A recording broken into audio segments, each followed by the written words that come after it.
এই জন্য আপনাদের কাছে আমি বিনীত অনুরোধ করব, আল্লাহ আমাদেরকে এই কোরআনের কথা শোনার সুযোগ করে দিয়েছেন, দোস্ত বলার সুযোগ করে দিয়েছেন। আগামীকাল থেকে যদি আমরা আমলে না নিয়ে আসি, শোনার পরে থেকেই যদি ইমানের পরিবর্তন না ঘটাই, তাহলে এই মাহফিলের সৌন্দর্য আসল সৌন্দর্য থাকবে। এজন্য করে আমরা সিদ্ধান্ত নিয়ে নেই, আমাদের এই বাহ্যিক কান মাত্র একটা চামড়া, বাহ্যিক কলমের, এটা মাত্র বডির সৌন্দর্য, শরীরের বাহ্যিক চরিত্রের মাত্র এটা।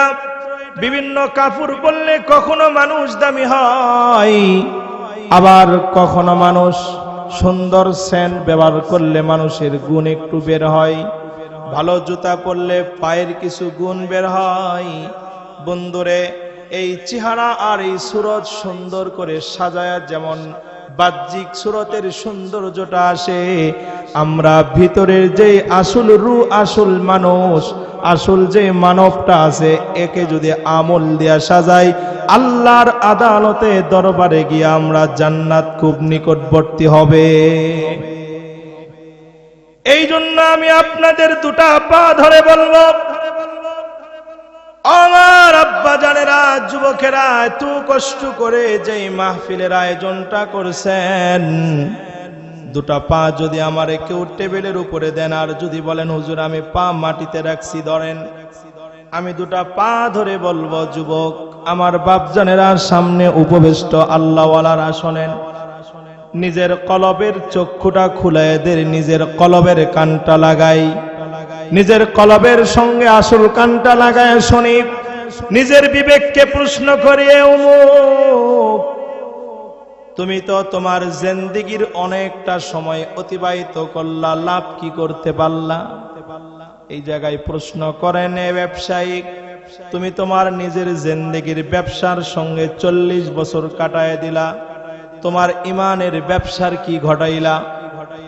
কৃষক, আপনি চিন্তা করেন, নিজের জিন্দেগীর 50টি বছর ব্যবসা করতে করতে, কৃষি কাজ করতে করতে, গাড়ি চালাইতে চালাইতে, কর্ম করতে করতে, চাকরি করতে করতে নিজের টাইট চামড়াটা ঢিল হয়ে গেছে, কতক্ষণ না নিজের এই কালো কিসকেসে চুলগুলা সাদা হয়ে গেছে গা, নিজের জিন্দেগীর চেহারা 20 বছর আগে ছিল একরকম, এখন হইছে আর এক রকম।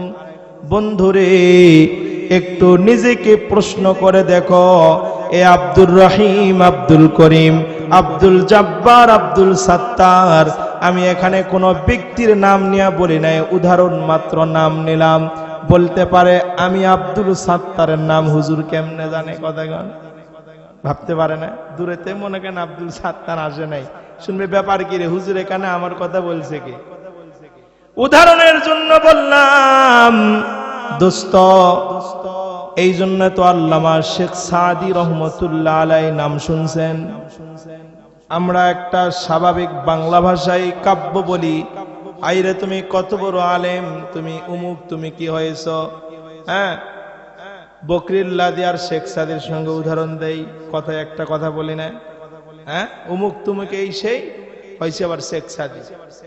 এই শেখ সাদি রহমতুল্লাহ আলাইহি, তিনার একটা কিতাব আছে, কারিমা নামে একটা ফারসি কিতাব। এই কিতাবের মধ্যে তিনি লিখছেন, 40 সালে উমরে আজিজত গুজাশত, মেজাজে তু আজ হালে তিফলি নেগাশত। আল্লাহু আকবার বলেন। এই ভাষার অর্থ আমরা জানি না, যেহেতু আমাদের ভাষা না, যেহেতু এটা আমাদের কোনো ভাষা না, ফারসি ভাষা। আল্লামা শেখ সাদি বলছেন, এ দুনিয়ার মানুষ, তোমাদের বয়স তো হয়ে গেল 40-40-এর ঊর্ধ্বে, 40-এর উপরে, কিন্তু মেজাজে তুজ হালে তিফিলি নেগাশ, তুমি ছোট বাচ্চার মতো এখনো ঘোরো, তোমার বিবেক এখনো খোলে নাই। কত মানুষ মসজিদের পাশ দিয়ে যায়, মোবাইলে ওয়াজ বাজাইতে বাজাইতে যায়, আর মসজিদের মাইকে আল্লাহু আকবারের আজানের ধ্বনি চলে, মসজিদের মাইকে হাইয়া আলাস সালাহ হাইয়া আলাল ফালাহ চলে। এই ছোট্ট বাচ্চার মতো এই ব্যক্তিটা ওয়াজ শুনতে শুনতে পার হয়। কথা কন ঠিক কিনা? আছে না নাই? এলাকায় মনে হয় নাই? রাত্রে ওয়াজ নসিহত ছাড়া ঘুমই হয় না। অমুক বক্তার ওয়াজ না শুনলে চোখে ঘুমই আসে না, ফজরের জামাতে উপস্থিত হয় না, এমন মানুষ বুঝি এলাকায় নাই। এই যে আল্লামা শেখ সাদি বলছে, বন্ধু কতদিন আর তোমার নিজের মন মতো জিন্দেগিটা চালাইবা? 40 বছর 50 বছর অতিবাহিত হলো, কিন্তু এখনো পর্যন্ত নিজের জিন্দেগির পরিবর্তন ঘটাইতে পারলাম না। শত শত হাজার হাজার মাহফিল শুনলাম, মসজিদে জুমার দিনে খুতবা শুনি, অনেক ওলামা একরামদের নিকটে সুন্দর কথা শুনি, কিন্তু দোস্ত নিজের জীবনের পরিবর্তন ঘটাইতে যদি না পারি, এই কথাগুলো আপনার আমার একদিন বিপদ হবে। এই জান্নাতের বাগানে বসছেন যুবকগুলা যদি মনে করতো এখানে সুন্দর সুন্দর অবলীলা নারী নিয়ে এসে বেহায়া কাজ করাইতে পারতো, কথা বলেন, এখানে গান বাজনা বাজাইতে পারতো, কিন্তু যুবকের দিলে প্রেম হলো আল্লাহর। জোরে বলেন আল্লাহু আকবার, আরো জোরে বলেন আল্লাহু আকবার। যুবকের দিলের ভিতরে আছে রবের প্রেম, যুবকের কলব ভরা রাসূলের ভালোবাসা। এই জন্য তো যুবক আর দুনিয়ার কোন লাইনে মেহনত না করে এই যুবকেরা চিন্তা করছে আমাদের এলাকার মানুষ যারা নামাজ পড়ে না নামাজিওয়ালা হয়ে যাক, কথা বলেন। আমার এলাকার মানুষ যারা সুন্নত মানে না সুন্নতওয়ালা হয়ে যাক, এই এলাকার মানুষ যারা কোরআন বোঝে না কোরআন বুঝনেওয়ালা হয়ে যাক, কথা বলেন। এই জন্য বাবারা আমার, সম্মানিত সুধী সমাজ যারা এখানে বসে আছেন, বাবারা আমরা একটু নিজেকে পরিবর্তনের জন্য এই জায়গায় বসবো, কথা যা হবে আমলের নিয়তে শুনবো ইনশাআল্লাহ। আল্লাহ পাক যেন আমাদের এই ইনশাআল্লাহটা আরশে আজিমে কবুল করে নেয়। সবাই বলুন আমিন, মহাব্বতে বলুন আমিন। নিজেকে পরিবর্তন ঘটাইতে যদি না পারেন, না দুনিয়ার লাইনে না আখিরাতের লাইনে, বন্ধু দুনিয়ার লাইনে যদি কেউ পরিবর্তন না ঘটায়, সমাজে তারে কেউ মূল্যায়ন করে না। আমরা তো জানি, আমরা তো গ্রামের মানুষ। যখন কোন মানুষ গ্রামের ভিতরে অর্থ থাকে না, টাকা থাকে না, সম্পদ থাকে না, দামি বাড়ি থাকে না, দামি গাড়ি থাকে না, সুন্দর চেহারা যদি না হয়, এইরকম অর্থ টাকার ক্ষমতা যদি না থাকে, এই ব্যক্তি যদি দুজন ব্যক্তি একটু টাকাওয়ালা হয়, কথা বলে, এর ভিতরে গিয়া আঁচ লাগাইতে পর্যন্ত পারে না। ও কথা বললেই চেতে ওটা, কথা বলেন ঠিক কিনা? বন্ধুরা আমার, ভাইরা আমার, যুবকেরা, আব্বা জানেরা, গভীর মনোযোগ দিয়ে শুনবেন। দুনিয়াতে যদি সামান্য পরিমাণ অর্থ সম্পদ টাকা পয়সা যদি কারো কম থাকে, সমাজ তার কথা খুব কমই গ্রহণ করে, কথা বলেন না? এলাকার মানুষ মরে না, কবর খোরে কারা বলেন? গ্রামের ধনী খোরে না গরিব খোরে? গরিবদের মধ্যে যারা একটু নামাজ পড়ে তারা খোরে, কথা বলেন। আমি আপনাদের বাস্তব কথাটা তুলে ধরবো, কষ্ট মনে, কারণ আমিও তো গ্রামের সন্তান, আমি তো গ্রাম্য কিছু বিষয় আমার জানা আছে। গ্রামের সবচাইতে গরিব মানুষটা কবর খনন কাজে লাগে, বাঁশ কাটতে লাগে। বন্ধু, মানুষ মারা যাওয়ার পরে সঙ্গে সঙ্গে স্মরণ হয় ওই গরিবের কথা, কথা বলেন না গে? সঙ্গে সঙ্গে স্মরণ হয় ওই উমুক উমুকের কথা, এ ওরে ওরে বল। বন্ধুরা রে, যে মানুষটা 2-3 ঘন্টা নিজে না খেয়ে কষ্ট করে নিজে অর্থের বিনিময়ে না নিয়ে গ্রামের সমাজের গরিব একটা মানুষ কবর খনন করলো, এবার আপনারা বলেন তো, গ্রামে যখন বিবাহ শাদী হয় বিয়ের দাওয়াত পাই কারা? কারা পায়?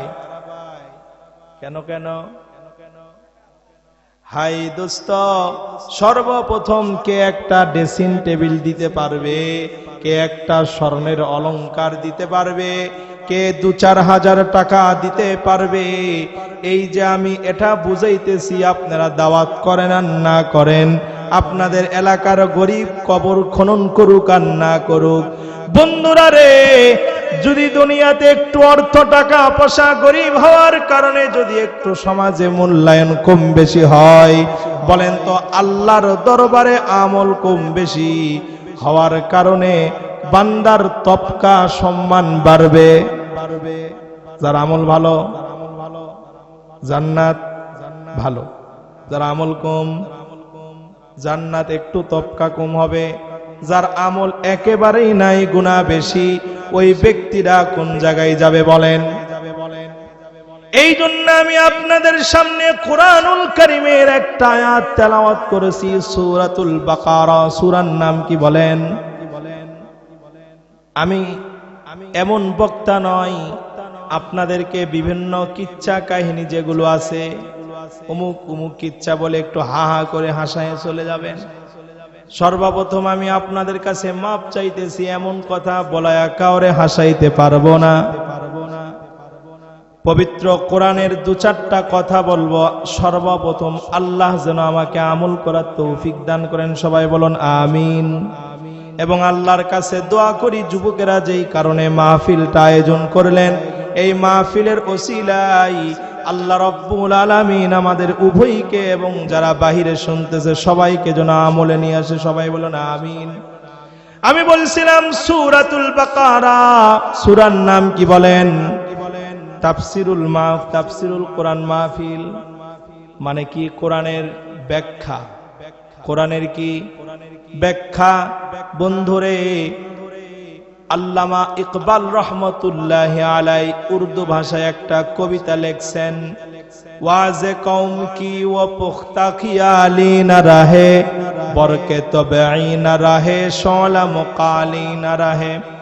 আল্লামা ইকবাল লিখছেন, যারা ওয়াজ করে, যারা কোরআনের কথা বলে, আমাদের একটু দুর্বলতা, আর যারা ওয়াজের আয়োজন করে তাদের একটু উদ্দেশ্যের ভিতরে আলাদা।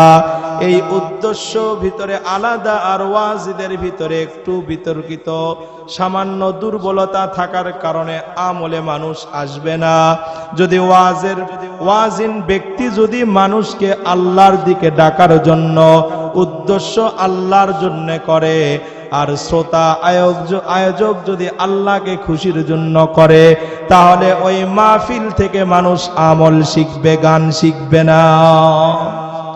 এই মাহফিল থেকে মানুষের চোখের পানি বের হবে, মুখের হাসি বের হবে না। এই জন্য বাবারা দিলকে নরম করে দেন, আল্লাহকে খুশির জন্য শোনেন।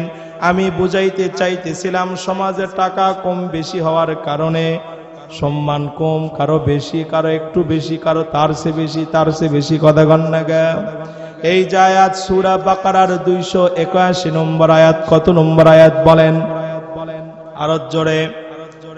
এখন তো মোবাইলের যুগ, এখন তো কিতাব আমাদের কাছে কাছে, আমরা খুঁজলেই একটু পাই, কোরআনের অর্থ খুঁজলেই পাই। আয়াত নাম্বার কত বলেন? 281 নম্বর আয়াতে আল্লাহ রাব্বুল আলামিন বলছেন, ওয়াত্তাকু ইয়াওমান তুরজাউনা ফীহি ইলাল্লাহ। জোরে বলেন সুবহানাল্লাহ। আল্লাহ রাব্বুল আলামিন বলছেন, ওয়াত্তাকু, তোমরা ভয় করো, সতর্ক হও, ইয়াওমান, ওই দিনকে, ওই দিনের মানে হাসরের দিন, কিয়ামতের দিন। জোরে বলেন আল্লাহু আকবার। আল্লাহ বলছেন ওয়াত্তাকু, আমার সঙ্গে বলেন ওয়াত্তাকু, তোমরা সতর্ক হও, তোমরা ভয় করো, ইয়াউমা, ওই দিনের। কোন দিন? হাসরের দিন। বলেন কোন দিন? হিসাব নিকাশের দিন, জমায়েত হওয়ার দিন, আদম আলাইহিস সালাম থেকে নিয়ে পৃথিবীর কিয়ামত যেই দিন ঘটবে, ওই কিয়ামতের দিন যেই মানুষটা সকলের লাস্টে জন্ম হবে, ওর পরে আর পৃথিবীর কোনো মানুষ আসে নাই। সমস্ত মানুষ যেখানে একত্রিত হবে সেই দিনের নাম হলো ইয়াউমুল হাশর। সুবহানাল্লাহ বলেন। এই একত্রিত জমায়েতকৃত দিনের ভয় করো, সতর্ক হও। তুরজাউনা ফীহি ইলাল্লাহ, জোরে বলেন আল্লাহু আকবার। এ বন্ধু, আপনি আমি যখন কোন জায়গায় যাওয়ার প্রস্তুতি নেই, কোন জায়গায় বেড়ানোর যখন সিদ্ধান্ত নেই, হঠাৎ করে সিদ্ধান্ত পরিবর্তন হয়ে যায়। কথা কন না গা? এক জায়গায় কাপড় পরছি, বের হব, ব্যাগ সামানা সব গুছিয়ে নিয়েছি, হঠাৎ করে খবর এসে গেল অমুক অসুবিধায় পড়ছে, ব্যাগের জায়গায়। কথা কন? আপনাদের আমাদের এমন বুঝি কখনো হয় নাই? খাবারে বসছি, কোন কাজ শুরু করছি, এমন তো অবস্থায় খবর এসে যায়, হয়তো কোনো সুখবর নয়তো কোনো দুঃখের খবর। খবর আসা মাত্র খাবার বন্ধ হয়ে যায়, খবর আসা মাত্র সিদ্ধান্ত প্রস্তুতি বাতিল হয়ে যায়। কিন্তু আমরা এমন এক যাত্রার প্রস্তুতি আমরা এখন এখানে নিতেছি, এমন এক জায়গায় যাওয়ার জন্য আমরা জন্ম হয়েছি, এমন এক স্থানে যাওয়ার জন্য আমাদেরকে পাঠানো হয়েছে, এমন এক জায়গার জন্য আল্লাহ আমাদেরকে পাঠিয়েছেন। ওই জায়গার ডাক আসলে সিদ্ধান্ত পরিবর্তন হওয়ার কোনো সিস্টেম নাই। সেই জায়গার নাম কি বলেন? সেই জায়গার নাম হলো 1 নম্বর কবর, 2 নম্বর ইয়াউমুল জুমআ। আল্লাহ রাব্বুল আলামিনের যেই দিন জমায়েতকৃত করবে হাসরের ময়দানে, তার উপরে হলো তুরজাউনা ইলাল্লাহ, রব্বুল আলামিনের নিকটে যাওয়ার জন্য। জোরে বলুন সুবহানাল্লাহ। দুনিয়ার কোন জায়গায় যাওয়ার জন্য সিদ্ধান্ত বাতিল হয়ে যায়, দুনিয়ার কোন জায়গায় যাওয়ার জন্য হঠাৎ কোন টেলিফোনের মাঝখান থেকে বিচ্ছিন্ন কোন খবরের কারণে ওই নিজের সন্তানের বাড়িতেও যেতে পারি না, নিজের বড় কোনো কাজেও যেতে পারি না। কিন্তু যখন রব্বুল আলামিন যখন ডাক আমাদেরকে দিবেন, যখন আল্লাহর কাছে যাওয়ার সময় হবে, সারা পৃথিবীর কোন শক্তি আর আমাদেরকে আটকাইতে পারবে? কোটি কোটি টাকার মালিক, রাজা, মহারাজা, বাদশাহ, যত বড় আলেম হোক আর যত ছোট আলেম হোক, যখন চলে আসছে কুল্লু নাফসিন যায়িকাতুল মাউত সুম্মা ইলাইনা তুরজাউন, কেউ থাকতে পারছে? আল্লাহ বলছেন ওয়ালিকুল্লি উম্মাতিন আজাল ফাইদা জাআ আজালুহুম লা ইস্তাখিরুনা সাআতান ওয়া লা ইস্তাকদিমুন। যখন বান্দার সামনে মউত যখন চলে আসবে, এই মউত আসার পরে না সামনে না পিছনে কোনো সময় দেওয়া হবে না। ব্যবসায়িক তার চেয়ার দোকানে প্রস্তুত থাকবে। কথাগণ, চাকরিওয়ালার অফিস ফাঁকা, জমিওয়ালার জমিন ফাঁকা, গাড়িওয়ালার গাড়ি আছে মালিক নাই, বাড়িওয়ালার বাড়ি আছে বাড়ি, দোকানওয়ালার দোকান আছে দোকান। তাহলে আল্লাহ পাক কি বুঝাইতে চাইতেছেন? এ বান্দারা ভয় করো হাসরের দিনের। তারপরে কিসের? তুরজাউনা ফীহি ইলাল্লাহ, তোমরা আল্লাহর নিকটে যাবা, এরও ভয় করো। সুবহানাল্লাহ বলেন। তারপরে আল্লাহ বলছেন সুম্মা তুওয়াফা কুল্লু নাফসিম মা কাসাবাত ওয়া হুম লা ইউযলামুন। জোরে বলুন আল্লাহু আকবার। আল্লাহ রাব্বুল আলামিন বলছে, বান্দা তোমাকে ভয় করার জন্য এই জন্য যে বললাম আমার নিকটে ফিরে আসতে হবে। তুমি কি নিয়ে আসবা রে বান্দা? তুমি দুনিয়ার থেকে কি করে আসতেছ? যা তা করে আসলে হবে? নিজের সন্তানকে বিয়ে দিয়েছি এক জায়গায়, সন্তান সুন্দর খাবার জিনিস পছন্দ করে, অথবা কোন জায়গায় আপনি আমি বেড়াইতে যাইতেছি কুটুম বাড়িতে, এই কুটুম বাড়িতে আর ওই জায়গায় বেড়াইতে যাইতেছিলাম, হঠাৎ করে বলেন তো কুটুম বাড়িতে যাওয়ার পথে যেই জিনিসটা আমাদেরকে নিয়ে যেতে হবে ওই জিনিসগুলা কি কি? বিস্কিট, সানাসুর, মিষ্টি, আপেল, ফল, এগুলো নিয়ে গেলে কুটুম বাড়ির মেহমানদারি ভালো হবে না খারাপ হবে? এখন আপনি চিন্তা করলেন আমার কুটুম বাড়িতে আমি যাব, 1 কেজি গরুর ভুসি নিয়ে যাব, কথা কন না গে? একটু ছাগল আছে পাতা নিয়ে যাব, এটাও তো জিনিস, কাজেই তো লাগবে, কথা কন না গে? কাজে লাগবে না? ভুসিও গরু খাবে, ছাগল খাবে, পাতাও খাবে। এবার সুন্দর একটা মিষ্টির কার্টুনে কিছু ভুসি দিয়েছেন, সুন্দর একটা ব্যাগের ভিতরে কিছু কাঁঠাল গাছের পাতা নিয়েছেন। বন্ধু বলেন তো ওই মেহমান যেই কুটুম বাড়িতে আপনি যাচ্ছেন খুব মনে হয় সম্মান করবে, নিয়ে যাবে পাবনা। কোথায়? পাবনাতে নিয়ে যাবে যে আমার জামাই অথবা আমার বিয়াই পাগ হইছে। বন্ধুরা আমার, ভাইয়েরা আমার, হাসির খোরাক দিলাম না, বুঝানোর জন্য বলছি। আল্লাহর দরবারে যে আমরা যাব, আমাদেরকে আল্লাহ রাব্বুল আলামিন যেই জায়গার যাওয়ার সতর্ক করে দিলেন, যেই ভয়টা আমাদেরকে দেখানোর জন্য বললেন, যেই ভয়টা আমাদেরকে করার জন্য বললেন, আল্লাহ বলছেন সুম্মা তুওয়াফা কুল্লু নাফসিম মা কাসাবাত।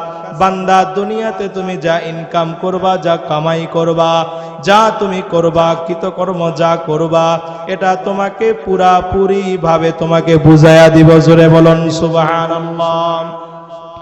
সুম্মা তুওয়াফা কুল্লু নাফসিম মা কাসাবাত ওয়া হুম লা ইযলামুন। বান্দা কারো উপরে জুলুম করব না, কষ্ট দিব না। দুনিয়াতে তুমি যা কিছু অর্জন করেছো এর পুরাপুরি প্রতিদান আমি আল্লাহ দেব।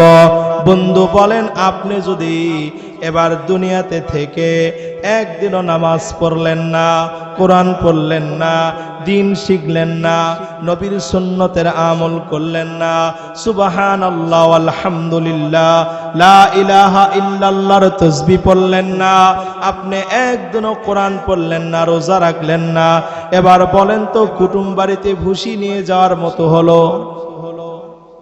হ্যাঁ? আল্লাহর দরবারে যদি আল্লাহর যেগুলোর জন্য আমাদেরকে পাঠিয়েছেন, আল্লাহ রাব্বুল আলামিন যেই কারণে আমাদেরকে পাঠিয়েছেন আর যেই ভয় করার জন্য বলছেন, আমরা যদি রবের দরবারে এলোমেলো জিনিস ইনকাম কামাই করে নিয়ে যাই, আল্লাহ বুঝে আপনার আমার উপর খুব খুশি হবে। সামান্য আপনার একটা ডিম ভাজা দিবে, ব্রয়লার একটা মুরগি জবাই কইরা ভাত দিব, নয়তো দুর্গাপুর হাট থেকে কিছু গরুর গোশত দিবে।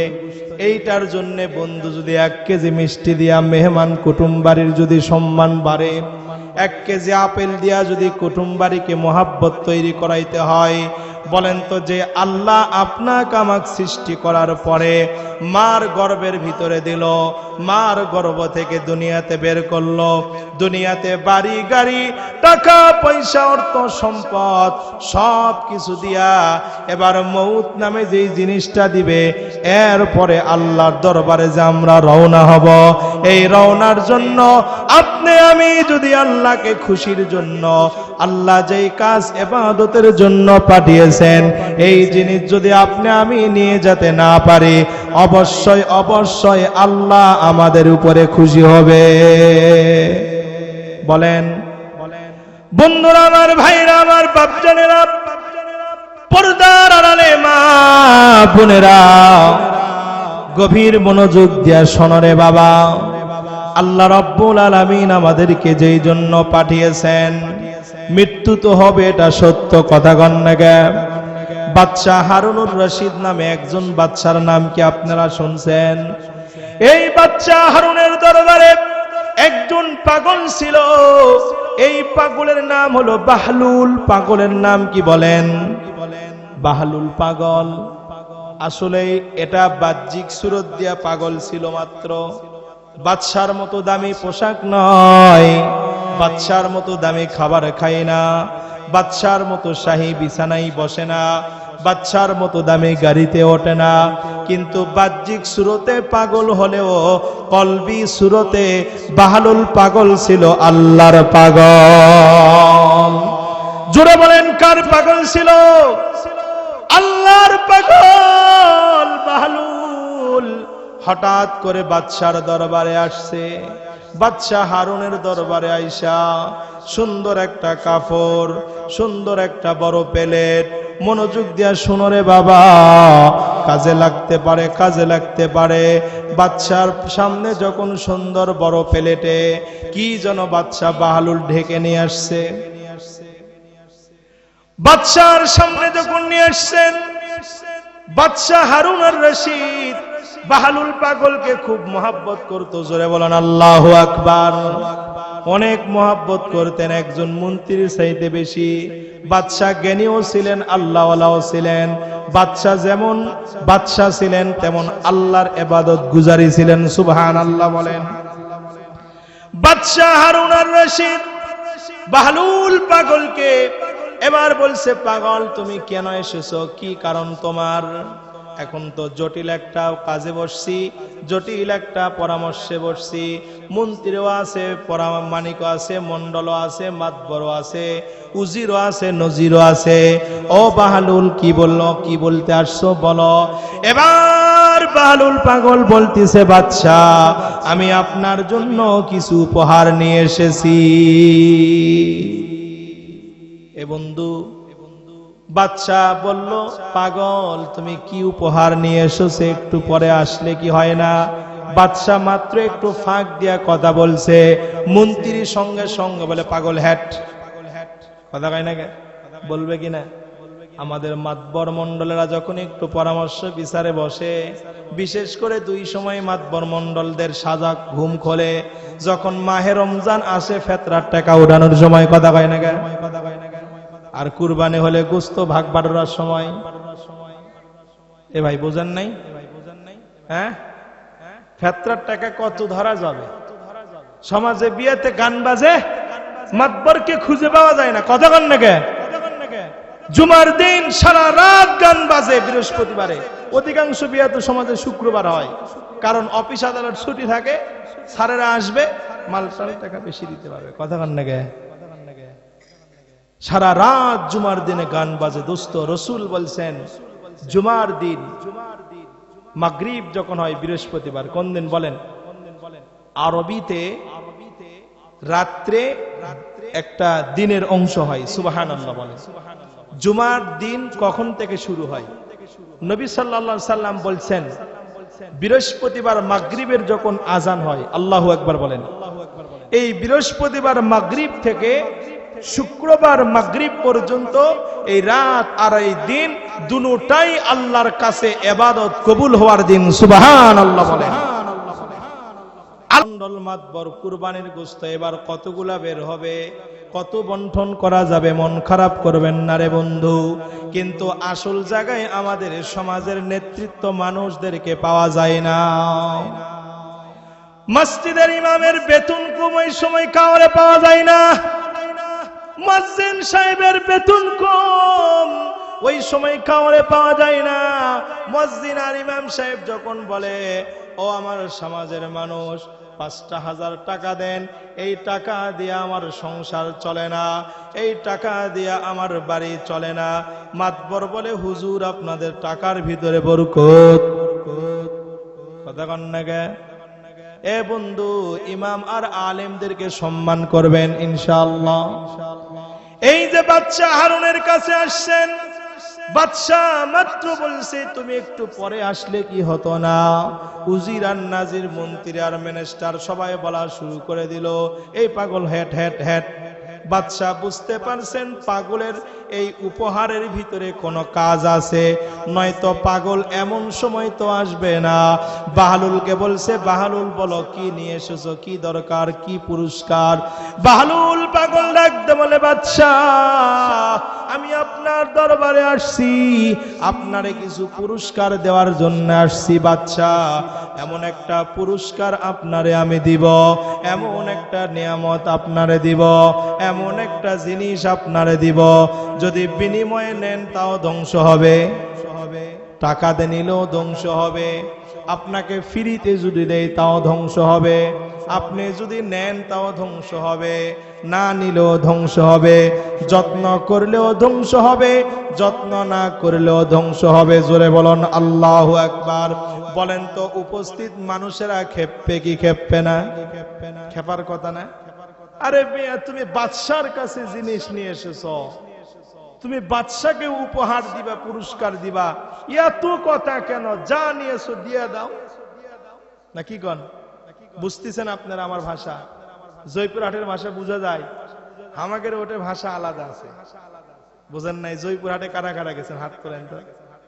যদি আঞ্চলিক ভাষা শোনেন সারাদিনও কেউ বুঝবেন না। আমাদের অঞ্চলে আলু বেশি হয়, কি হয়? ধান আর আলু বেশি হয়।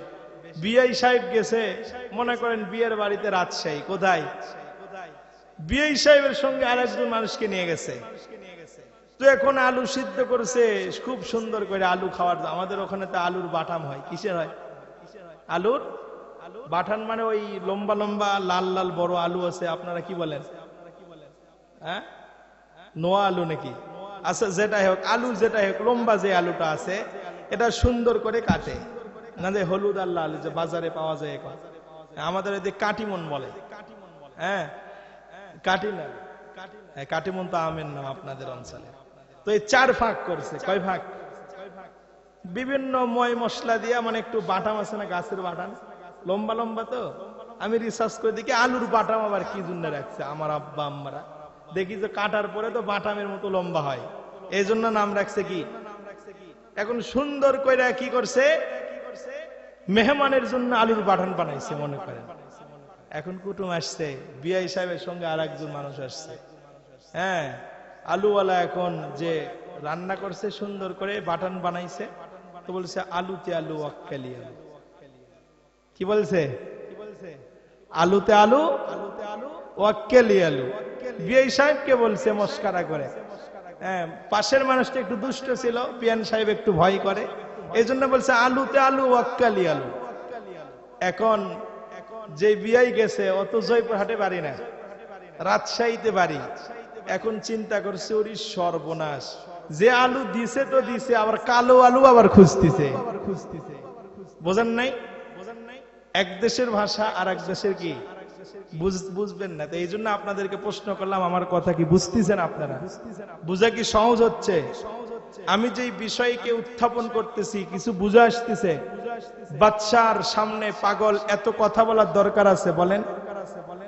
জটিল একটা পরামর্শ, জটিল একটা সভা, বাদশার জন্য তুমি কি নিয়ে আসছো দিয়ে দাও, হেফাজত করলেও ভালো থাকবে, হেফাজত না করলেও নষ্ট হবে, টাকা দিয়ে নিলেও নষ্ট হবে, টাকা না দিলেও নষ্ট হবে, যত্ন করলেও নষ্ট হবে, যত্ন না করলেও নষ্ট হবে। এত কথার দরকার কি মিয়া? তুমি যা নিয়ে এসেছো দিয়ে দাও না। কথা কন না কে? আচ্ছা, আমি হুজুর মানুষ, এখানে আপনারা কেউ এই মাহফিলকে সৌন্দর্য হওয়ার জন্য, আগামী বছর মাহফিল আরো সুন্দর হওয়ার জন্য, আমি যদি বলি ভাই আপনি দাঁড়ান, আগামী বছর আপনি 1000 টাকা দিবেন, রাজি হবেন না? কে কে রাজি হবেন? দাঁড়ান তো, দাঁড়ান। আল্লাহু আকবার কোন, আল্লাহু আকবার। দাঁড়ান আব্বাজান, হাত কি? আপনার নাম কি? আব্দুল করিম, নামটা লেখেন। এই ভাই কে আছে? আব্দুল করিম ভাই আগামী বছর মাহফিলের জন্য 1000 দিবে। আল্লাহু আকবার বলেন। আব্বাজানের নাম কি? তাজুল ইসলাম। আল্লাহ আমার এই আব্বাজানকে কবুল করে নেক। আপনারা কেউ পালাবেন না, কালেকশন তো এখানে নাই, তাই না? আমি বোঝানোর জন্য বলছিলাম, মনে করেন আমাদের আব্দুল করিম চাচা আব্বাজান আসে বলতেছে আমি 1000 টাকা দিব। হুজুর এই 1000 টাকা নিবেন, এই 1000 টাকায় এরকম লাল নোট, অথবা 2টা 500 টাকার নোট, অথবা 10 টাকার নোট কটা হবে, 20 টাকার নোট কটা হবে, আপনারা এখানে কি বলবেন বলেন তো? মুরব্বী বসেন, আপনি 1000 টাকা বলছেন, আবার এত কিছু বলার দরকার কি? হুজুরের কাছে দোয়ালেন, শেষ করে দেন, ওয়াজ করতে দেন। কথা কন না কে? জটিল একটা পরামর্শের ভিতরে বাহালুল পাগল গিয়া বলছে আমি বাদশার জন্য যে জিনিস নিয়ে এসেছি, ও বাদশা এই জিনিস তুমি যেভাবেই রাখবা ধ্বংস হবে। বাদশা তার আসল কথা বুঝছে। জোরে বলুন আল্লাহু আকবার। এবার বাচ্চা হারুন আর রশিদ বাহলুল পাগলকে বলছে, বাহলুল তুমি আমার জন্য কি নিয়ে এসেছো? বাহলুল তুমি বলো, বাহলুল তুমি দেখাও। বাহলুল পাগল বাদশার সামনে সুন্দর করে ওই যে জিনিসটা নিয়ে এসেছেন ওই জিনিসের উপর থেকে কাপড়টা সরায় দিল। এমন কিছু দামি নিয়ামত নয়, এমন টাকার কোনো মূল্যবান জিনিস নয়, এটা মরুভূমির মাত্র একটা পাহাড়ের পাথরের সুন্দর একটা বরফের টুকরা। জোরে বলুন আল্লাহু আকবার। ওই যে আসাম যদি আপনারা যান, যদি আপনারা হিমালয় পর্বত দেখেন, শুধু বরফের পাহাড়, কিসের পাহাড়? পঞ্চগড় গেলে দেখা যায়, লালমনিরহাট ওখানে গেলে দেখা যায় সেই আসামের সেই বিশাল পাহাড়। শুধু এরকম বরফ আর বরফ আর বরফ আর বরফ, বরফ ছাড়া কিছু নাই। বলেন তো এই পাগল এই বরফের একটা পাথরের টুকরা নিয়ে গেছে। আপনারা এই বিবেক থেকে বলেন, বাদশার দরবারে এমন পুরস্কার যদি কেউ নিয়ে যায়, ওই ব্যক্তি কি স্বাভাবিক মানুষ বলবে না পাগল বলবে? পাগল বলবে না? এবার বাচ্চা হারুন আর রশিদকে যখন এই সুন্দর নিয়ামতটা যখন দেখায় দিছে, রে আমার আব্বা জানেরা, যুবকেরা গভীর মনোযোগ দিয়া শুনবেন। এবার বাহলুল পাগল যদিও একটা পাথরের, একটা বরফের পাথর, কিন্তু বাদশাকে কি বুঝাইতে চাইছে, বাদশাকে কি মেসেজ দিতে চায়, একমাত্র বাদশা আর পাগল ছাড়া কেউ বোঝে না। বাদশা তো পাগলের দিকে তাকায় আছে, বাহলুল পাগলের দিকে বাদশা তাকায় আছে, আর বাহলুল পাগল বাদশার দিকে তাকায় চোখের পানি ফেলাইতেছে আর বাদশাকে বুঝাইতেছে, বাদশা তোমার এই সিংহাসন দামি নয়, তোমার এই রাজত্ব দামি নয়, তোমার এই রাজবাড়ি দামি নয়, তোমার রাজাগিরি বাদশাগিরি দামি নয়। এই যে পাথরের, এই যে বরফের যে পাথর, যেই টুকরা, এইটা যেইভাবে গলে গলে যায়, যেইভাবে অক্সিজেনের মাধ্যমে এটা মিশিয়া যায়, ও বাদশা তোমার চেহারা একরকম ছিল, এখন আর একরকম, আগামী 10 বছর পরে আর একরকম, আপনি আগামী কয়েক বছর পরে এই বরফের টুকরার মতো গলে গলে হায়াত শেষ হবে। বাদশা তোমার বাদশাহী ঠিক রাখো না, বাদশাহীর পাশাপাশি রবের ইবাদত বন্দেগী ভালো করে করো। কারণ হলো আল্লাহ বলছেন, সুম্মা তুওয়াফা কুল্লু নাফসিম মা কাসাবাত। ও বান্দারা, আমি তোমাদেরকে এই জন্য যে হাসরের দিনকে ভয় করার জন্য বলছি, সতর্ক থাকার জন্য বলছি, ভয় করার জন্য বলছি। আমার নিকটে যেহেতু তুমি ফিরে আসবা, ও বান্দা আমার নিকটে তুমি কি নিয়ে আসবা? দুনিয়ার ভালো কাজ করে আসবা না খারাপ কাজ করে আসবা? এ বান্দা, দুনিয়াতে তুমি যদি ভালো কাজ করে আসো, আমি আল্লাহ রাব্বুল আলামিন তোমার জন্য জান্নাত রাখছি। জোরে বলুন সুবহানাল্লাহ। আর যদি বান্দা তুমি ভুসির মতো জিনিস নিয়ে আসো, তুমি মেহমান বাড়িতে যা নিয়ে আসার নিয়ম নাই তা যদি নিয়ে আসো, আমি রবের দরবারে যা নিয়ে আসলে খুশি হব, তা যদি তুমি না নিয়ে আসো, বান্দা তুমি প্রস্তুত থাকো, প্রস্তুত থাকো, সেই 7টি জাহান্নামের ভিতরে তোমাকে জ্বলতে হবে। জান্নাত কয়টা? জোরে বলেন। জান্নাতের গেট কয়টা? জোরে বলেন। 8টি। সুবহানাল্লাহ। জাহান্নামের গেট কয়টা? জাহান্নাম কয়টা? আল্লাহ রাব্বুল আলামিন দয়া কেমন দেখাইছেন দেখেন। জান্নাত রাখছে একটা বেশি। জোরে বলুন সুবহানাল্লাহ।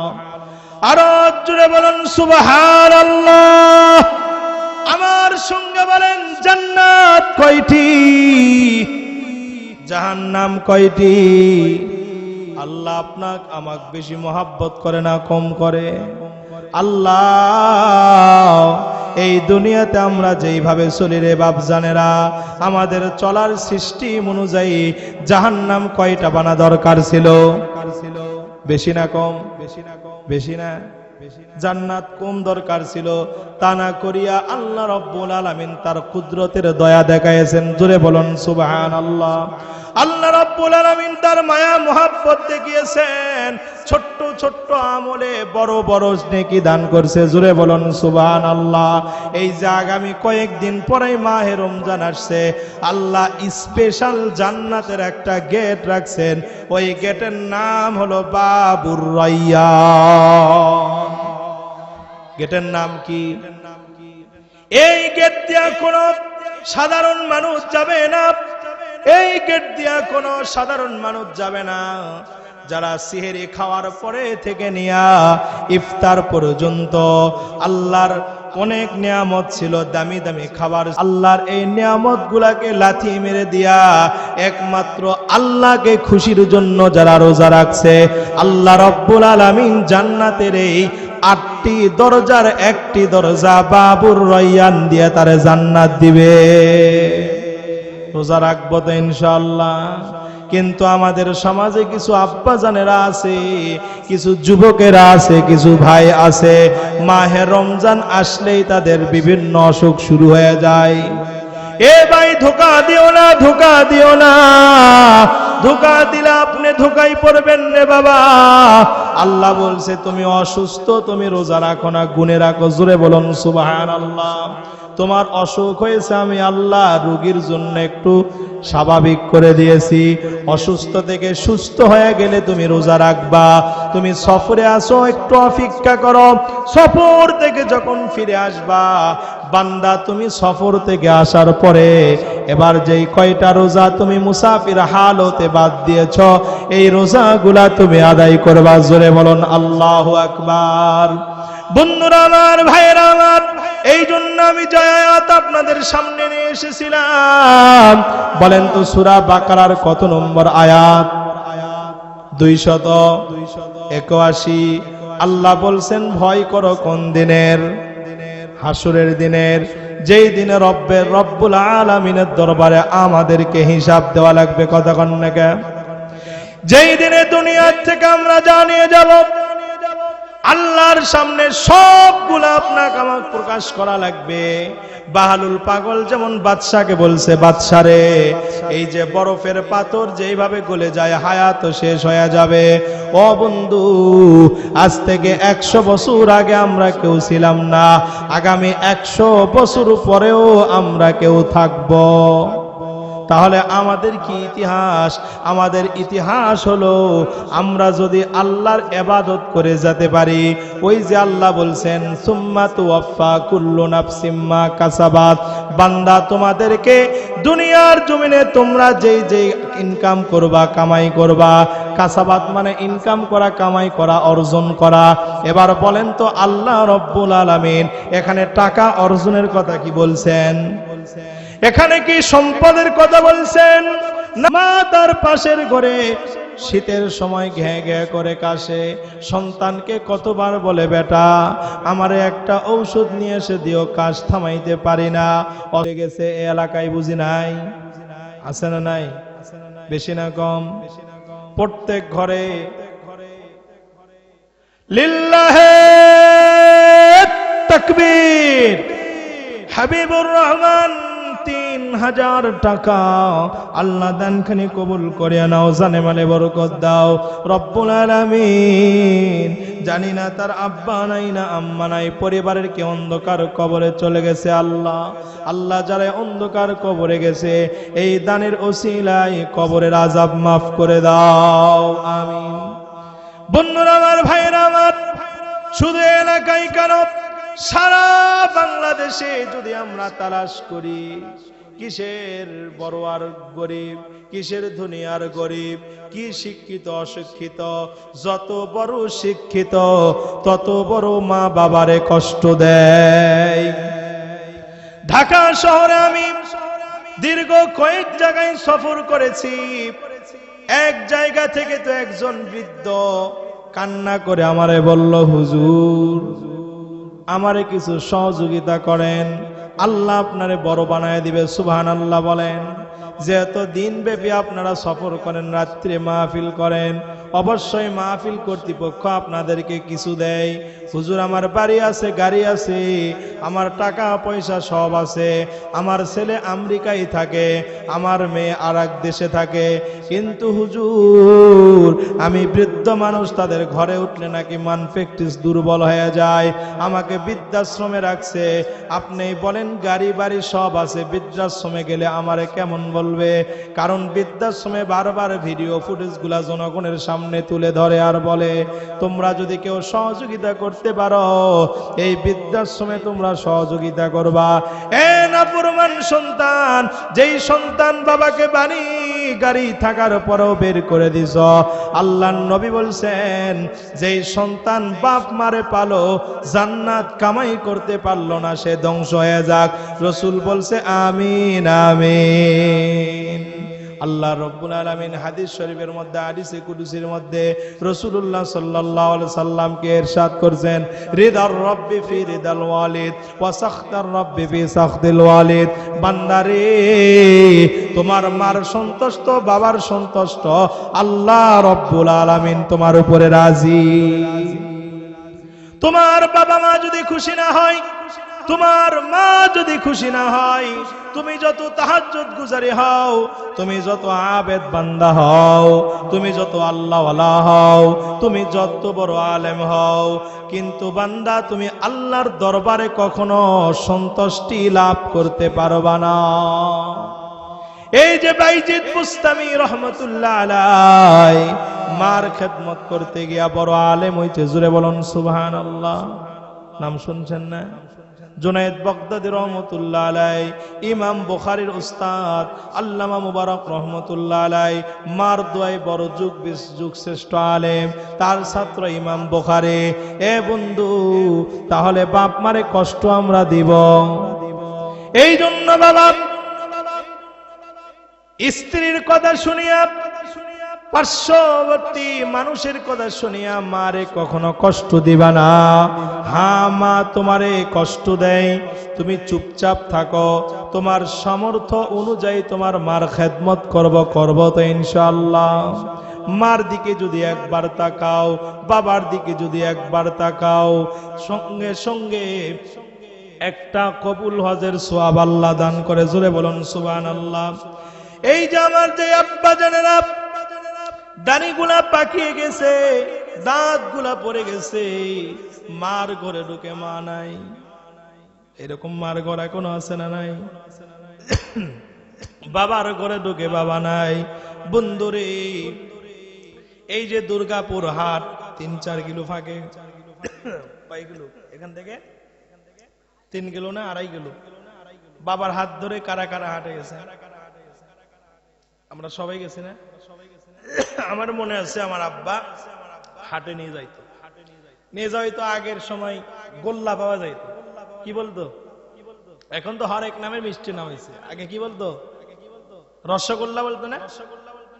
বাজারের মানুষ বাজারে গেলে রসগোল্লা আর রুটি, যে লম্বা লম্বা চারকোনা ইটের মতো রুটি, এখন তো বহু স্টাইল। রুটি একটা 10 টাকাতে কিনতো। আমার আব্বার সবুজ পাঞ্জাবি দোকান ছিল, তো দোকানদার ওই জায়গায় কি করত, বসে রাখতো, একটা রুটি রসগোল্লা কয়েকটা দিত, বলে বেটা খাও, আমি বাজার করি। ছোট তো, মাঝে মাঝে দেখতাম বাবার পাঞ্জাবি কই কই কই কই কই কই। হ্যাঁ, পাঞ্জাবি যখন চোখে পড়ে না কান্না শুরু করে দেয়, আবার যখন চোখে পড়ে আবার কই আব্বারে পাইছি। বলেন তো দুস্থ, সুর দিয়ে তো শুনলাম, মজাই তো লাগলো না, আমল করি না তো। এই যে আব্বার হাত ধরে সাইকেলের পিছনে বসে, ভ্যানের উপরে বসে 3-4 কিলো ফাঁকে দুর্গাপুর হাটে গেছি, রাস্তায় যত জিনিস দেখছি আব্বারে প্রশ্ন করি নাই? কথা কন না কেন? আব্বা ওইটা কি? আব্বা এটা কি? আব্বা ওইটা কি? আব্বা এই জিনিসটা কি? এটা খাবো, এটা নিব, বলছি কিনা? বলি নাই? এবার বাবা যখন বৃদ্ধ হয়ে গেছে, বৃদ্ধ হওয়ার পরে এই সন্তান বড় শিক্ষিত যুবক হয়ে গেছে, বড় জ্ঞানী হয়ে গেছে, ভালো একটা গাড়ি আছে, ভালো বাড়ি করছে, এবার বৃদ্ধ বাবা গেটে বসে কয়, বাবা বাজার থেকে আমার এই জিনিসটা নিয়ে এসো। বুড়া মানুষ তো, মানুষ দুই সময় কথা বেশি বলে, একটা ছোটবেলায় আর একটা বয়স হলে।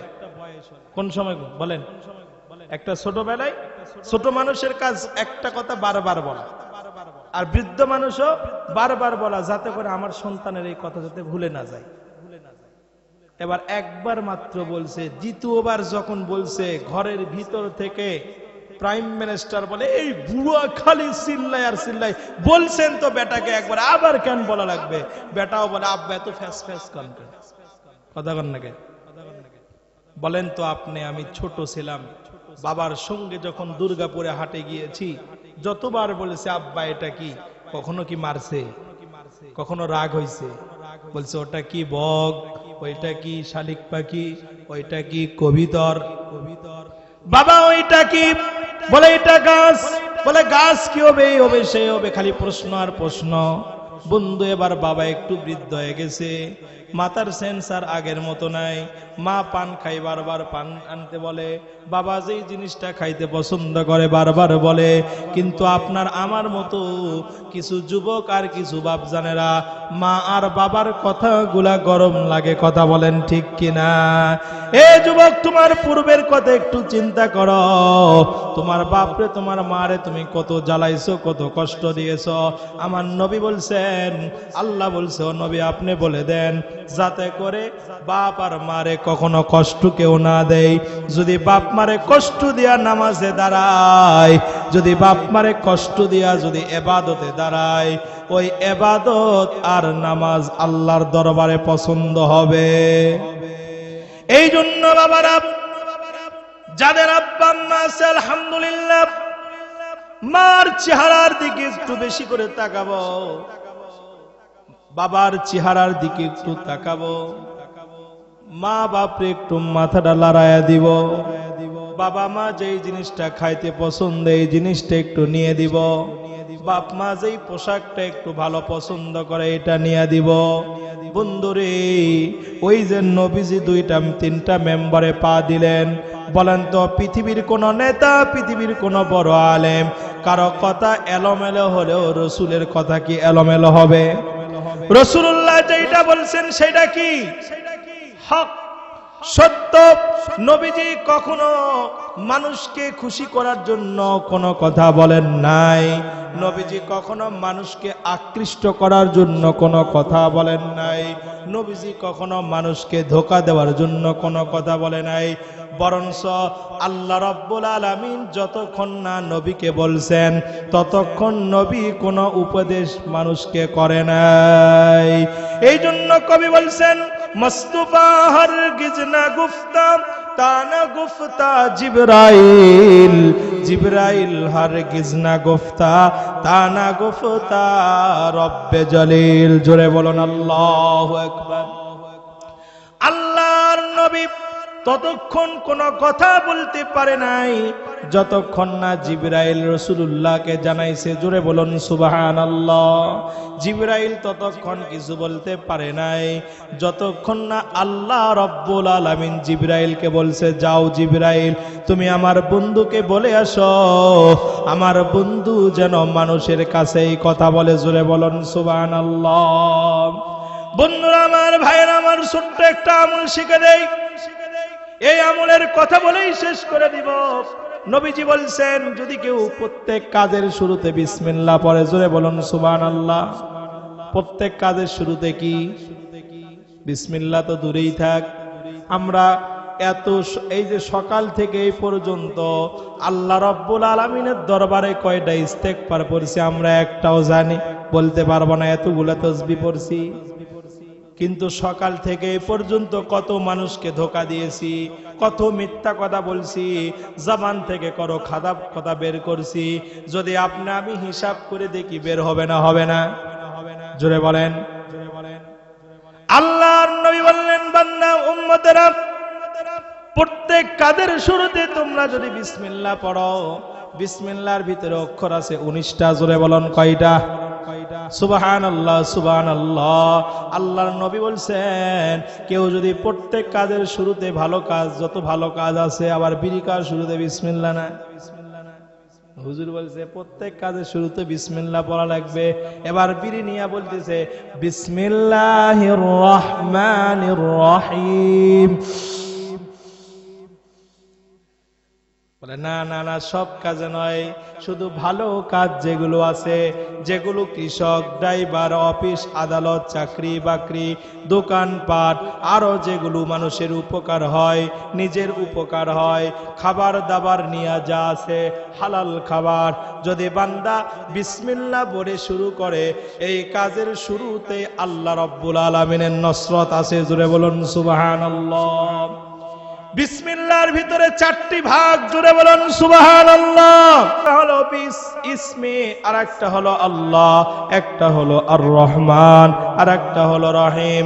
আল্লাহর নবী সাল্লাল্লাহু আলাইহি ওয়াসাল্লাম ফজরের নামাজের পরে নবীজি সাহাবাদের দিকে ঘুরায়া বসতো, প্রতিদিনের অভ্যাস। জোরে বলেন সুবহানাল্লাহ। প্রতিদিন ফজর নামাজ পড়ে নবীজি সাহাবীদেরকে মুখ করে বসতেন। আল্লাহর নবীজি বলল, সাহাবীরা তোমরা কি কেউ কোন স্বপ্ন আজকে দেখেছো বলো? নবীজির অভ্যাস ছিলেন, কেউ যখন কোন স্বপ্ন দেখতো আল্লাহর নবীজি সুন্দর করে ব্যাখ্যা করে দিত। জোরে বলুন সুবহানাল্লাহ।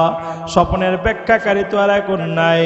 আমরা স্বপ্ন দেখলেই, বিভিন্ন কিছু ঘুমের তালে দেখলেই, ভয়ঙ্কর হলে মারি দৌড়, কথা কন না কে?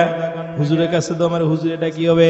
আর যদি একবার স্বপ্নে বলে মাজারে একটা খাসি দিলে তোমার এই রোগ সারে যাবে, সঙ্গে সঙ্গে 20,000 লাগুক আর 1 লাখ লাগুক, চুরি করা লাগুক, খাসি লিয়া মাজারে দৌড়াই।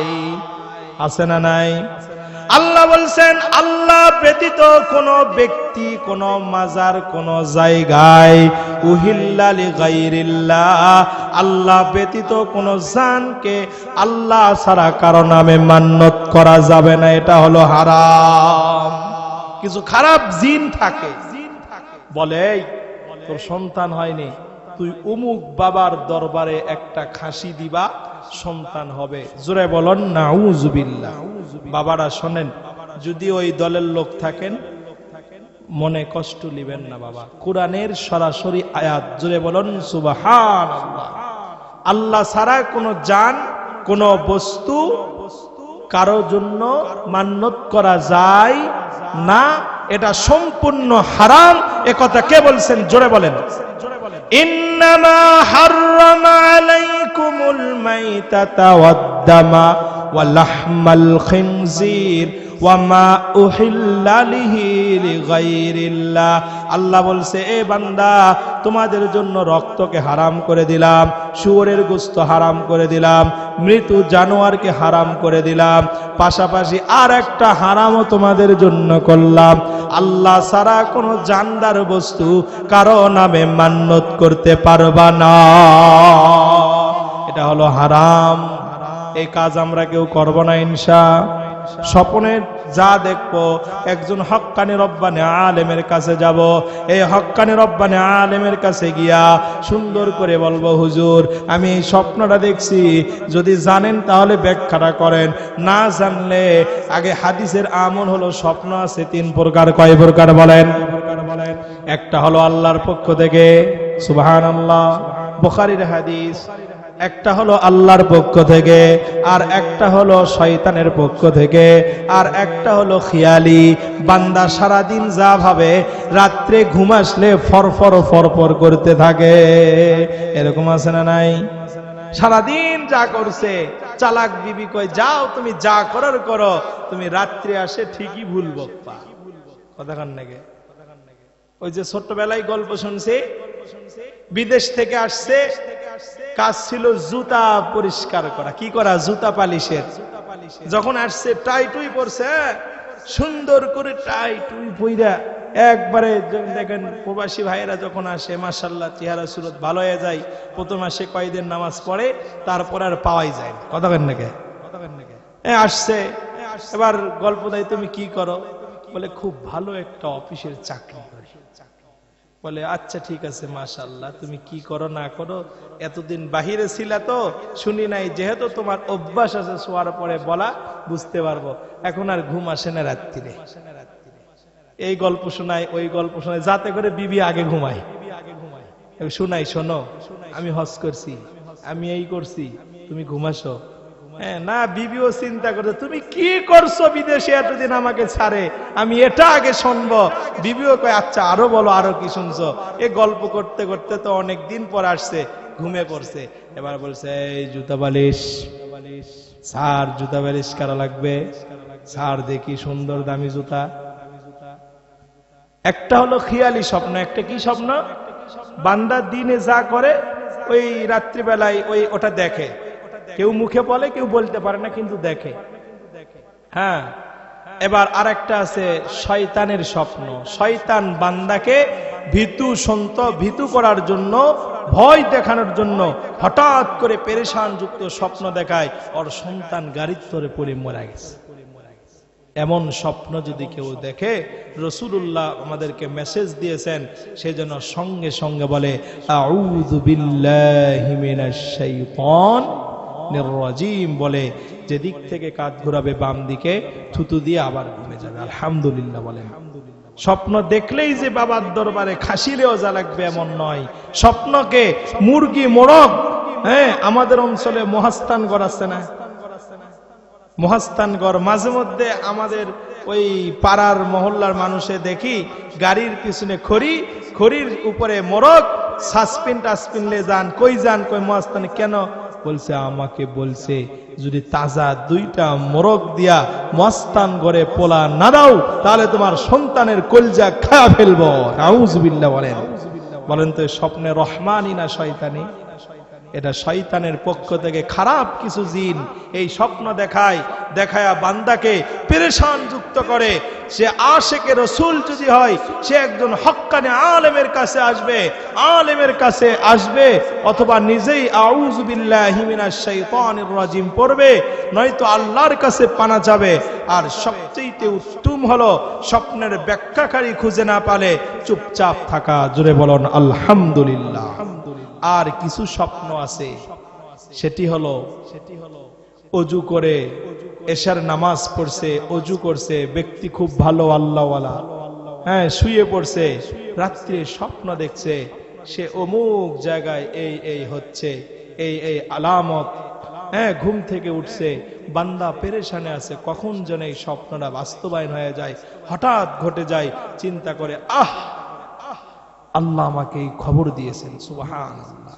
এমন ভালো বান্দা যদি স্বপ্ন দেখে, এটা সত্য, এটা না বলা, বরঞ্চ ভালো হলে এরকম আল্লাহর কাছে বলা, আল্লাহ এটা আমার জন্য কবুল করেন, আল্লাহ এটা আমার জন্য কবুল করেন। অনেক বান্দা আছে ঘুমের ভিতরে খানায় কাবা তোয়াফ করে, সুবহানাল্লাহ বলেন। কাউকে বলা যাবে না, আল্লাহর কাছে বলা, আল্লাহ আমার টাকা নাই, স্বপ্ন দেখলাম, তুমি কবুল করো, আমিন বলেন। আল্লাহ তুমি স্বপ্ন দেখাইলা, আমি কোরআন পড়তেছি, আমি নামাজ পড়তেছি। এমন ভাইয়েরা আমাদের কাছে অনেক সময় আসে, বলে হুজুর আমি স্বপ্নে দেখতেছি আমার এই হাতের চামড়ার উপরে আল্লাহর নাম লেখা আছে, এরকম আগুন জ্বলতেছে, এরকম অনেক স্বপ্ন দেখে আমাকে অনেকেই আসে বলে। আমি বলি ভাই আল্লাহর কাছে দোয়া করেন, যদি আল্লাহ ভালো হয় আপনার জন্য কবুল করেন।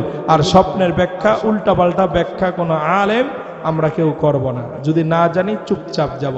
রাসূলুল্লাহর অভ্যাস ছিলেন প্রতিদিন স্বপ্নের ব্যাখ্যাগুলা করিয়ে দেওয়া। আল্লাহু আকবার বলেন। মুআজ্জাজ মুহতারাম, স্বপ্নের ব্যাখ্যা করতে গিয়ে রাসূলুল্লাহ একদিন কি করছেন, হ্যাঁ, এইভাবে সুন্দর করে বলছে, কে কে তোমরা স্বপ্নে দেখেছো বলো, তোমরা কারা কারা স্বপ্ন দেখেছো আজকে?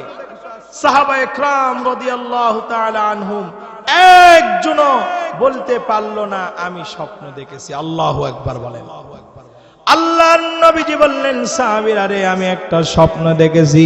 সিদ্দিক আকবর ডাক দিয়ে বলে, ইয়া রাসূলুল্লাহ ওয়াল্লাহু আ'লামু বিমুরাদিহি, আল্লাহ ছাড়া এটা ভালো কেউ জানে না, আপনি যেই স্বপ্নটা দেখছেন এই স্বপ্নের ব্যাখ্যাটা আপনি করে দেন। এই স্বপ্নের ভিতরে আমাদের জন্য আছে আমল, আমাদের জন্য আছে রাস্তা, আমাদের জন্য আছে দিক নির্দেশন। জোরে বলুন সুবহানাল্লাহ। আল্লাহর নবী বললেন, হে আবু বকর সিদ্দিক, আমি স্বপ্নে দেখলাম আমাকে দুজন ফেরেশতা আসে, এইভাবে দুই বাহু ধরে জান্নাতের ভিতরে নিয়ে গেল। জোরে বলুন সুবহানাল্লাহ।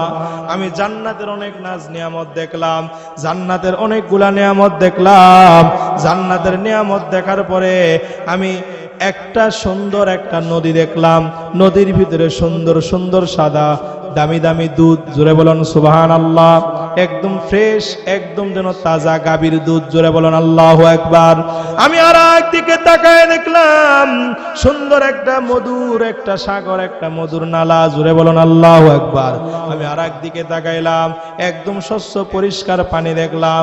আর একদিকে তাকাইলাম, শরাব দেখলাম। দুনিয়ার মদ দুনিয়ার শরাব নয়, জান্নাতি শরাব আর দুনিয়ার শরাব এক নয়। দুনিয়ার শরাব খাইলে মাথা পাগল হইয়া বিবিকে মা বলে ডাকে। আমাদের সমাজে অনেক যুবক আছে, মাহফিলের জন্য 1000 টাকা দেয়, মাহফিলের জন্য অনেক সময় ব্যয় করে, কিন্তু যুবকটা আবার বিভিন্ন রকম নেশার কাজেও জড়িত থাকে। যুবকটা নামাজও পড়ে না, যুবকটা এরকম দিনের উপরও চলতে চায় না, যুবকটা ইসলামের উপরও চলতে চায় না। এই যুবক দুটা পা ধরে বলি, তোমার মতো কত যুবক এই ফেসবুক যখন খোলা হয় মোটর সাইকেলে পড়ে মরে গেছে, কথা কন না কেন? তোমার মতো কত যুবক এখনো রাজশাহী মেডিকেলে শুয়ে আছে, তোমার মতো কত যুবক এখনো এরকম নিঃশ্বাস উঠতেছে পড়তেছে, কখন যেন দম বের হয়ে যায়। যুবক রে, আল্লাহ রাব্বুল আলামিনের বড় নিয়ামত হলো আল্লাহ পাক যে হায়াত আমাদেরকে দান করেছেন, এর চাইতে বড় নিয়ামত আর কিছু নাই। জোরে বলুন সুবহানাল্লাহ। হায়াত দামি একটা নিয়ামত। যুবতীরা তোমরাও শোনো, আব্বাজান আম্মাজান আম্মাজানেরা তোমরাও শোনো, এই হায়াত বান্দাকে দুনিয়ার দিকেও বড় বানায়, আখিরাতের দিকেও বড় বানায়। জোরে বলেন ঠিক কিনা? যে ব্যক্তি বাড়ি নাই, বাড়ির মেহনত করে বাড়ি হয়ে যায়। যেই ব্যক্তির টাকা নাই, টাকার মেহনত করলে টাকা হয়ে যায়। যেই ব্যক্তির গাড়ি নাই, গাড়ির মেহনত করলে টাকা হয়ে যায়। এই যুবক বান্দারা, আমার ভাইজানেরা, যেই ব্যক্তি আল্লাহকে চিনে না, তার ভিতরে আল্লাহর মেহনত না থাকার কারণে আল্লাহ ওয়ালাও হইতে পারে না।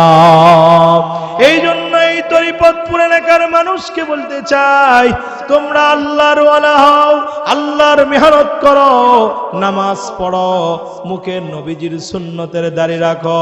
এ আমার ভাই জানেরা, যাদের দাড়ি নাই, আপনাদেরকে বলতেছি না, বুঝানোর জন্য বলতেছি। খানায় কাবার পাশে, নবীজির রোজার পাশে কত দাড়ি সারা মানুষ এইরকম চোখের পানি বয়ে বয়ে পড়ে বুকটা ভিজে যাইতেছে। সেই দিন চিন্তা হলো দাড়ি ছাড়াও নবীজি। জোরে বলুন ঠিক কিনা? মুখে দাড়ি নাই কিন্তু রসুলের প্রেম, রসুলের ভালোবাসা। কিন্তু বন্ধু, নবীজির ভালোবাসার জন্য নবীজির যেই চেহারা ছিল, নবীজি যেই পোশাক পরতো, নবীজির যেমন সুরত ছিল, এমন সুরত যদি কোনো যুবক বানায়, এমন পোশাক যদি কোনো যুবক পরে, নবীজির বাণীগুলা যদি এমন ভাবে কোনো মানুষ মানে, ওই মানুষটাও আল্লাহর কাছে আল্লাহওয়ালা নামে পরিচিত হবে। আল্লাহ রাব্বুল আলামিন বলছেন, হে রাসূল আপনি বলেন, কুল ইন কুনতুম তুহিব্বুনাল্লাহ ফাত্তাবিউনি ইউহিব্বুকুমুল্লাহ। জোরে জোরে বলুন আল্লাহু আকবার। আল্লাহর নবীকে বলছে, হে রাসূল আপনি বলে দেন, যদি কেউ আমি রবকে মহব্বত করতে চাই, আমি রবের ইবাদত, মহব্বত মানে রবের ইবাদত বন্দেগী, রব যা বলছেন তা করেন, রবের হুকুমের বাইরে কোনো কাজ করে না, আল্লাহ যা নির্দেশ করছে তাই পালন করে, আল্লাহ যা আদেশ করছে তাই পালন করে, যা নিষেধ করছে তার আশেপাশেও যায় না। আল্লাহ রাব্বুল আলামিন বান্দাকে যেই হুকুম করেছেন হুকুমের বাইরে কোনো কাজ করে না। এটা যদি কেউ সঠিকভাবে পালন করতে চাও, তাহলে তোমাদের একজন ব্যক্তির অনুসরণ করা লাগবে, সেই ব্যক্তি হলো মুহাম্মাদুর রাসূলুল্লাহ। সকলে বলুন সাল্লাল্লাহু আলাইহি ওয়াসাল্লাম। এবার যদি তোমরা মুহাম্মাদুর রাসূলুল্লাহর ইত্তেবা করো, ফাত্তাবিউনি ইউহিব্বুকুমুল্লাহ, শুধু মুখে ভালোবাসা বলার নাম ভালোবাসা নয়। বন্ধু বলেন, আপনার বিবি, আপনার সন্তান প্রতিদিন গিয়া বলেন আমি তোমাকে খুব ভালোবাসি। স্ত্রীকে সকালে বলেন আই লাভ ইউ, দুপুরে বলেন আই লাভ ইউ, সন্ধ্যায় বলেন I love you. View view করতে করতে হাজার হাজার ভিউ হয়ে গেছে গা। এবার বন্ধু, এবার একদিন হঠাৎ করে এবার স্বামীর পা কাটছে, হাত কাটছে, কাপড় ময়লা হয়ে গেছে গা। এবার স্ত্রীকে বলছে, স্ত্রী তোমাকে তো আমি খুব মহব্বত করি, তুমিও আমাকে খুব মহব্বত করো, আমার এই জামাটা একটু পরিষ্কার করে দাও, আমার জ্বর আসছে মাথায় একটু পানি দিয়া দাও। এখন স্ত্রী বলতেছে না না, তোমাকে ভালোবাসি কিন্তু এই কাজ করতে পারবো না। বলেন তো, 1 নাম্বার ভালোবাসা না 2 নাম্বার? শুধু আপনি আমি বলবো, এখানে মৌলানা সাহেব বলবে রসুলকে কে কে মহব্বত করেন, তো হাত তুলে দেখান। একসঙ্গে আমরা বলি সবাই মহব্বত করি। এখন যদি আপনি আমি বলি, যুবক তোমার মুখে দাড়ি নাই, তুমি আগামী কাল থেকে এই দাড়িতে আর সেফ লাগাইবা না, এই দাড়িতে আর বেলেট লাগাবা না, এমন যুবক তুমি কে আছো? দাঁড়াও, হাত তো তোলার দূরেই থাক, মাথা সাপু করবে আর চিন্তা করবে লা ইলাহা ইল্লা আনতা সুবহানাকা ইন্নী কুনতু মিনাজ জালিমিন, লা ইলাহা ইল্লা আনতা সুবহানাকা। কথা কন না গে? একজন যুবক এই জায়গায় আছে, নবীজির আশেক, আসল আশেক হবে, নবীজির আসল প্রেমিক হবে, নবীজির আসল ভালোবাসা অন্য করনেওয়ালা হবে, বাস্তবিক ভালোবাসা করে দেখাবে। এ আল্লাহর বান্দা যুবক, একজন যুবক যদি কেউ থাকেন, একজন কোনো বাপজান যদি কেউ থাকেন, দাড়ি যদি না রাখি, দাড়ি না রাখলে আল্লাহ যে আপনার উপরে নারাজ হবে এমন নয়, বরঞ্চ আপনি দাড়ি না রাখেন, আপনি কিছু সদগায়ে জারিয়া গুনাহগার হবেন। সদগায়ে জারিয়া গুনাহগার বুঝেন? হ্যাঁ, ওলামা ইকরাম আছেন, হাদিস শরীফে আছে যে গুনার কিছু সদগায়ে জারিয়া আছে। গুনার যেই কাজ করে গেলে আপনি চইলা যাবেন, এই গুনাহটা আপনার আমলনামায় পুষতে থাকবে। জোরে বলো নাউজুবিল্লাহ। আপনি একটা গানের ক্লাব বানাইছেন, ক্লাব বুঝেন? ক্লাব বানাইছে, গান বাজনা হয়, আপনি একদিন উপস্থিত নাই, হ্যাঁ, চলে গেছেন কবরে, আপনি প্রতিদিন গান বাজনার নেকি ওই কবরে পুষবে নাকি? গান পুষবে না? গান বাজনার নেকি পুষবে না? হাই দোস্ত, ওই সময় বুঝে আসবে কি অবস্থা। হাই হাই দোস্ত, এবার একজন ব্যক্তি, বাংলাদেশে পতিতালয় আছে না? পতিতালয় আছে না বিভিন্ন জায়গায় জায়গায়? এই পতিতালয় বাস্তবায়নের জন্য সংসদে আইন পাশ করা লাগছে না? হ্যাঁ, একেবারে ওয়ার্ডের মেম্বার থেকে নিয়া একে রাষ্ট্রপ্রধান পর্যন্ত, শেখ হাসিনা হোক, খালেদা জিয়া হোক, আর যেই দল জাসদ বাসদ যাই হোক, তারা যদি সংসদে পতিতালয় এক জায়গায় বাস্তবায়নের জন্য কোন জায়গা নির্ধারণের জন্য যদি বলে, আমরা এখানে এক বাক্য শপথ করলাম, এক কথায় মত পোষণ করলাম যে বাংলাদেশের দৌলদিয়াতে পতিতালয়, সব পতিতা এক জায়গায় হবে, ঢাকা অমুক জায়গায় পতিতারা এক জায়গায় থাকবে। এবার সবাই বলছে হ্যাঁ, বললে হাঁ পার্টি বেশি না নায়ের পার্টি বেশি, সংসদ বলছে হ্যাঁ হ্যাঁ হ্যাঁ, স্পিকার বলল, সবাই সন্তুষ্ট হলো, হ্যাঁ বলল, সিগনেচার বাস্তবায়ন হলো। বলেন এই মেম্বার থেকে নিয়ে প্রধানমন্ত্রী, প্রেসিডেন্ট যেই দলেরই হোক, যারা এই আইন বাস্তবায়ন করছে, যত জিনা করবে এই হাসুরের ময়দানে তারা সকলেই জিনাকারের খাতায় নাম থাকবে। এটা হলো সদগায়ে জারিয়া গুনাহ। বুঝেন তো? এর চাইতেও বড় গুনাহ একটা আছে ভাই, মনে কষ্ট নেন না, যাদের দাড়ি নাই তারা কিছু মনে করবেন না, রসুলের কথা তো বলতে হবে। হ্যাঁ, আমাকে কিছু মাইন্ড করার আগে মাইকরে ঠেকা নাই। কথা কন নাকি? আমার উপরে অসন্তুষ্ট হওয়ার আগে মাইকরে আগে আপনি ঠেকান। আমি তো বলছি মাইক এত জোরে আওয়াজ কেন বার করছে? কথা কন নাকি? কারণ আমাকে বলতে বলছেন কে? আমার উপরে ওই আল্লাহর হুকুম, আল্লাহর আদেশ, নবীর মাধ্যমে যত উলামায়ে কেরাম কিয়ামত পর্যন্ত আসবে, তারা তো বলবে ভাই নামাজ পড়ো, ভাই যাকাত দাও, ভাই রমজান আসছে রোজা রাখো, ভাই তুমি দান করো, সদকা করো, মাহফিল করো, গুনাহ ছাড়ো। এটা সব উলামা ইকরাম বলবে। দোস্ত, এটা আপনি আমি চাইলেও বলতে পারবো না, রবের হুকুম তাই আমরা বলি। আমাকে কেন আপনি দোষারোপ করবেন? মাইক ওলার মাইক সেট ভাঙেন। আমি তো বলছি, কেন আওয়াজ বের করে দিচ্ছে? আমার উপরে সেই হুকুম, সেই বলার ক্ষমতা আল্লাহ পাক সেট করে দিছে। আল্লাহর হুকুম আমার উস্তাদ, তার উস্তাদ মহা উস্তাদ মুহাম্মদুর রাসূলুল্লাহ বলে গেছেন, তোমরা উম্মত দাড়ি কাটো না। আমার উম্মত যদি তোমরা দাড়ি কাটো, উম্মত শোনো, তুমি যতক্ষণ দাঁড়াও, ঘুমাও, বসো, হার অবস্থায় তোমার গুনাহ আমলনামায় লিখতে হয়। দোস্ত, যাদের দাড়ি নাই কষ্ট পাবেন না, উঠেও যাবেন না। বুঝার জন্য বলতেছি, বুঝার জন্য। রাখবো তো ইনশাআল্লাহ আমরা, নিয়ত তো আছে, কমাসকুম এই নিয়ত সবার আছে, বুড়া হলে রাখবো, কথা গান আছে না? তা তো সব পাবেন, তাতে গুনাহ নাই। কিন্তু দোস্ত, আমি তো খানা খাবো, রান্না হওয়ার অর্ধেক খানা কেউ খাবে বলেন? রান্না হয় নাই। দুর্গাপুর বাজারে 20 মণ ওজনের একটা গরু জবাই হয়েছে, গরু কিনছে, বলছে আগে, হ্যালো দোস্ত আমি 2 কেজি নিয়ে আসছে, বিবিকে বলছে রান্না করো, বলছে এটা কিন্তু রান্না বেশি করলে টেস্ট নষ্ট হবে, অর্ধেক করবা, আমি অর্ধেকই খাবো। বলেন দোস্ত, পাবনা না কোথায় যাওয়া লাগবে?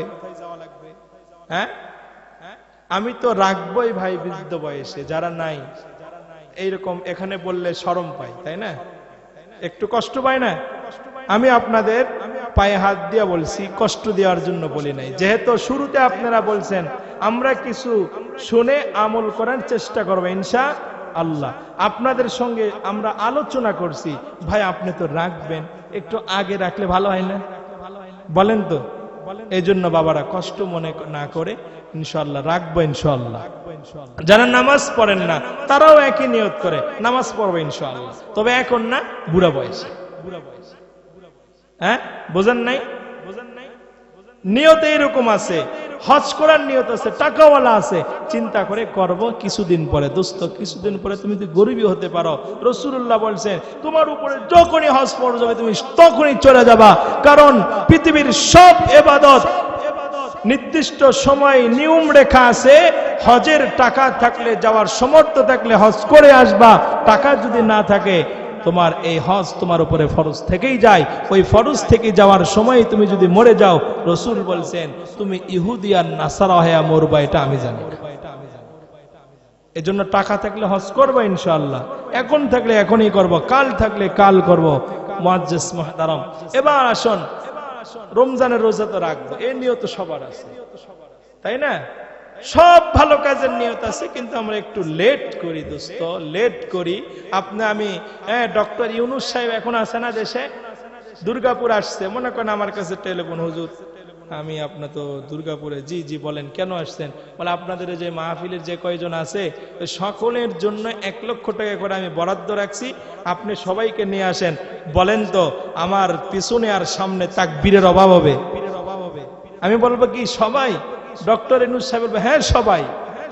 বাস্তব? বলে হ্যাঁ। ভিডিও কল দেন, দিছে, হ্যাঁ দুর্গাপুর মডেল মসজিদে বসে আছে। যাবেন নাকি? বলেন যাবেন নাকি? হাই, দুনিয়া বুঝি আখেরাত বুঝি না, দুনিয়া বুঝি আখেরাত বুঝি না। সুবহানাল্লাহ বললে জান্নাতে যে একটা গাছ হবে, আর সেই গাছ যে এত বড় হবে, হ্যাঁ তাজা টাটকা, ঘোড়া দৌড়াবে দৌড়াবে দৌড়াবে, ক্লান্ত হবে, গাছ এত বড় হবে, ছায়া শেষ হবে না। আমি ওই গাছের মালিক হব, এটা যেমন অর্জন করা সহজ, বুঝতে কঠিন। কথা বলেন ঠিক কিনা? হবে। সুবহানাল্লাহ আমি বলবো, বলেন সুবহানাল্লাহ। জান্নাতে আপনার গাছ হয়ে গেছে, বিশ্বাস করে একটু কষ্ট হচ্ছে না? বাস্তব হতে পারে, এটা কিভাবে সম্ভব? দোস্ত, আপনি আমি এই চিন্তা তো করতে পারি সহজেই। আমি 1 লক্ষ টাকা ইনভেস্ট করলে আমার 20,000 টাকা লাভ আসবে, এটা বুঝা সহজ না? দুনিয়া বুঝা সহজ, অর্জন করা কঠিন, কিন্তু আখিরাত বুঝা কঠিন, অর্জন করা সহজ। সুবহানাল্লাহ বলে। মার পেটের ভিতরে যেই সন্তানটা ছিল, ফেরেশতা বলছে এই জানোস? বলে কি? বলে আর কয়েকদিন দুনিয়াতে পাঠাবে, সুবহানাল্লাহ বলে। তো এত বিশাল দুনিয়া হাঁটতে চলতে ফিরতে ঘুরে শেষ করতে পারবা না। এবার ওই রূহ বলে, এই ফেরেশতা কি কও, এখানে পা লড়াইতে পারি না, হাত লড়াইতে পারি না, দাঁড়াইতে পারি না, এত বড় জায়গা কই আছে দোস্ত? এই তরিপতপুর বলেন, ভুলে গেছেন? একটা দুধের নহর, একটা মধুর নহর, একটা সুন্দর পানির নহর, আর একটা দেখলেন শরাবের নহর। সেখান থেকে লাইন চলে গেছিল যুবকদের উপরে। এ যুবক, এই মাহফিল যারা আয়োজন করছো, যুবক শোনো, সার্থক হবে ওই সময় সুন্দর বক্তা নিয়ে এসে সুর করে করে আমি ওয়াজ করে চলে যাবো। আগামীকালকে তালাশ করবেন ভাই, হুজুর তো জয়পুরহাট থেকে আসছিল, কেমন সেই সুন্দর, আগামী বছর আসবে কিনা চিন্তা করে ইত্যাদি ইত্যাদি শুনবেন। এটা মাহফিলের সার্থকতা নয়, বরঞ্চ মাহফিলের সার্থকতা আয়োজক শোনো তোমরা, সার্থকতা হলো আগামী কাল থেকে তুমি যদি নামাজ পড়তে পারো, আগামী কাল থেকে তোমার যুবকের পরিবর্তন যদি মাহফিলের পরে পাল্টায় যায়, তাহলে মাহফিল সার্থকতা। ঠিক কিনা? এই জন্য মাহফিল আয়োজক যুবক তোমরা যারা আসো, তোমরা অবশ্যই ইনশাআল্লাহ আল্লাহর নবীর সুন্নত অনুযায়ী জীবন চলবা ইনশাআল্লাহ। অনেক যুবক ওখানে আছে, এক কালারি পাঞ্জাবি পরছে, মাশাআল্লাহ। আগামী কালকে দেখবেন টাইট প্যান্ট, টাইট সব, টাইট টাইট টাইট, হ্যাঁ, ফাইট শুরু হয়ে যাবে একে অপরে। হাই যুবক, এই পোশাক যেমন আজকের মাহফিলকে কেন্দ্র করে সুন্নাত, প্রতিদিন সুন্নাত, সব সময় প্রয়োজনের, যেখানে যে পোশাকের প্রয়োজন সেখানে ওটাই পড়া সুন্নাত, যদি ফরজ নষ্ট না হয়। আর্মি চাকরি করে, এখন পাঞ্জাবি পড়লে তো আর চাকরি করতে দিবে না। যুবক, তোমাদের ভিতরে যদি কেউ থাকো, এই উলামায়ে কেরাম এখানে আছে, তোমাদেরকে সামনে নিয়ে দোয়া করে দিবে। আল্লাহ রাব্বুল আলামিন বলছেন, পৃথিবীর জমিনে উলামায়ে কেরামের চাইতে ভয় আল্লাহকে কেউ বেশি করে না। কথা বলেন ঠিক কিনা? আই যুবক রে, আয় আয় আয় আয় আয়, স্টেজে আসবা। কোন যুবক তোমরা নবীজির সুন্নত পালন করবা? আগামীকাল থেকে আর কোনোদিন মিথ্যা বলবা না, আগামীকাল থেকে মোবাইলে কোনো গান শুনবা না, আগামীকাল থেকে ফেসবুকে আর কোনো খারাপ জিনিস দেখবা না। তুমি যুবক ফেসবুক চালাও, ফেসবুক চালার সময় নর্তকী নারীর ড্যান্স তোমার সামনে আসতেই পারে, তোমার সামনে সুন্দর মহিলা আসতেই পারে। যুবক, তুমি যদি একটু হাত দিয়ে একটু না দেখে যদি সরাইয়া দিতে পারো, আল্লাহর কোরআনের ওই আমল তোমার জিন্দেগিতে আসবে। বলে কোনটা কোনটা? আল্লাহ বলছে, এ যুবক, তোমরা যারা এরকম সুন্দর নারী দিকে দৃষ্টিটা নিচু করবা, আল্লাহর নবী বলছেন ওই চক্ষু জান্নাতে যাবে। জোরে বলুন সুবহানাল্লাহ। 3 শ্রেণীর চোখ জাহান্নামে যাবে না, 3 শ্রেণীর চোখ জাহান্নামের আগুনে পুড়বে না। 1 শ্রেণীর চোখ হলো যেই চক্ষুটা আল্লাহর ভয়ে কান্না করে। আল্লাহু আকবার বলেন। এই চক্ষুতে কোনোদিন জাহান্নামের আগুন ধরবে না, কারণ দুনিয়ার আগুন লিবানোর জন্য বিভিন্ন রকম পানি, বিভিন্ন রকম এরকম অনেক রকম পদার্থ লাগে। আর জাহান্নামের আগুন দুনিয়ার আগুনের মতো নয় রে যুবক। জাহান্নামের আগুন হলো দুনিয়ার হলুদ আগুন নয়, জাহান্নামের আগুন হলো কালো আগুন। কি আগুন বলেন?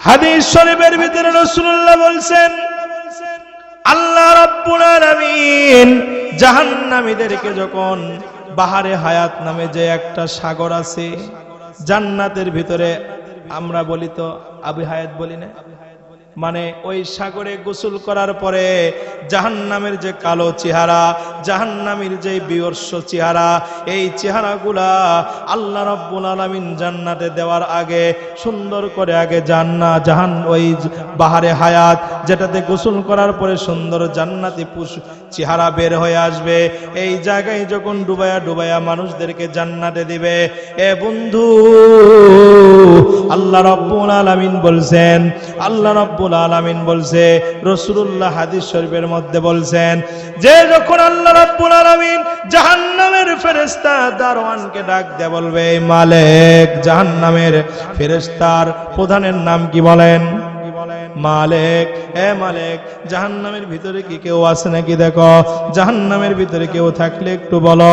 মালিক এবার তার ফেরেশতা, আশেপাশের দায়িত্বশীল ফেরেশতাকে ডাক দেয়া বলবে, এই দেখো দেখো জাহান্নামে কারা কারা আছে, তালাশ করে দেখবে, নাই নাই নাই। আল্লাহ বলবে না না, আবার দেখো আবার দেখো, আবার ফেরেশতারা দেখবে, একজনকেও পায় না। কিন্তু জাহান্নামের তলদেশের ভিতরে একদল বান্দা ইয়া হান্নান ইয়া মান্নান ইয়া হান্নান ইয়া মান্নান করে আওয়াজ দিচ্ছে। কোন ফেরেশতার কানে লাগে নাই, আল্লাহর কুদরতি কানে ধরা পড়ছে। আল্লাহ রাব্বুল আলামিন বলবে, এই ফেরেশতা জাহান্নামের তলদেশের ভিতরে যাও। আমার কিছু বান্দা ওই কালো আগুনের ভিতরে পুড়তে পুড়তে একেবারে কালো হয়ে গেছে গা, আর চেহারাও বোঝা যায় না, আগুনের কালারের সঙ্গে মেল। আমার কুদরতি কানে ধরা পড়ছে, ইয়া হান্নান ইয়া মান্নান ইয়া গফফার ইয়া কারীম ইয়া সাত্তার ইয়া রাহিম ইয়া জব্বার ইয়া খালিক ইয়া মুজির ইয়া মুজির আল্লাহুম্মা আজরিনি মিনান নার। এ বান্দা, যদি কেউ প্রতিদিন সকালে 7 বার পড়ে, আমার সঙ্গে পড়েন আল্লাহুম্মা আজরিনি মিনান নার। 7 বার যদি কেউ পড়ে, কয়বার? ফজরের নামাজ পড়ে যদি কেউ 7 বার পড়ে, আল্লাহুম্মা আজরিনি মিনান নার, আল্লাহুম্মা আজরিনি মিনান নার।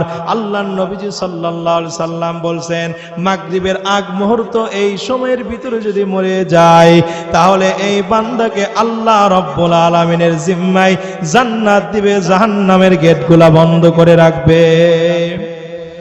আর যদি কেউ বলে আল্লাহুম্মা ইন্নী আসআলুকা রিদাকা ওয়াল জান্নাহ, এ বন্ধু, এই দোয়াগুলা মাহফিলে শেখানোর মতো সিস্টেম নাই, মাহফিলে মুখস্থ করে দেওয়ার মতো সিস্টেম নাই। আপনার আমার সন্তানকে মক্তবে পাঠানো লাগবে, কথা বলেন ঠিক কিনা?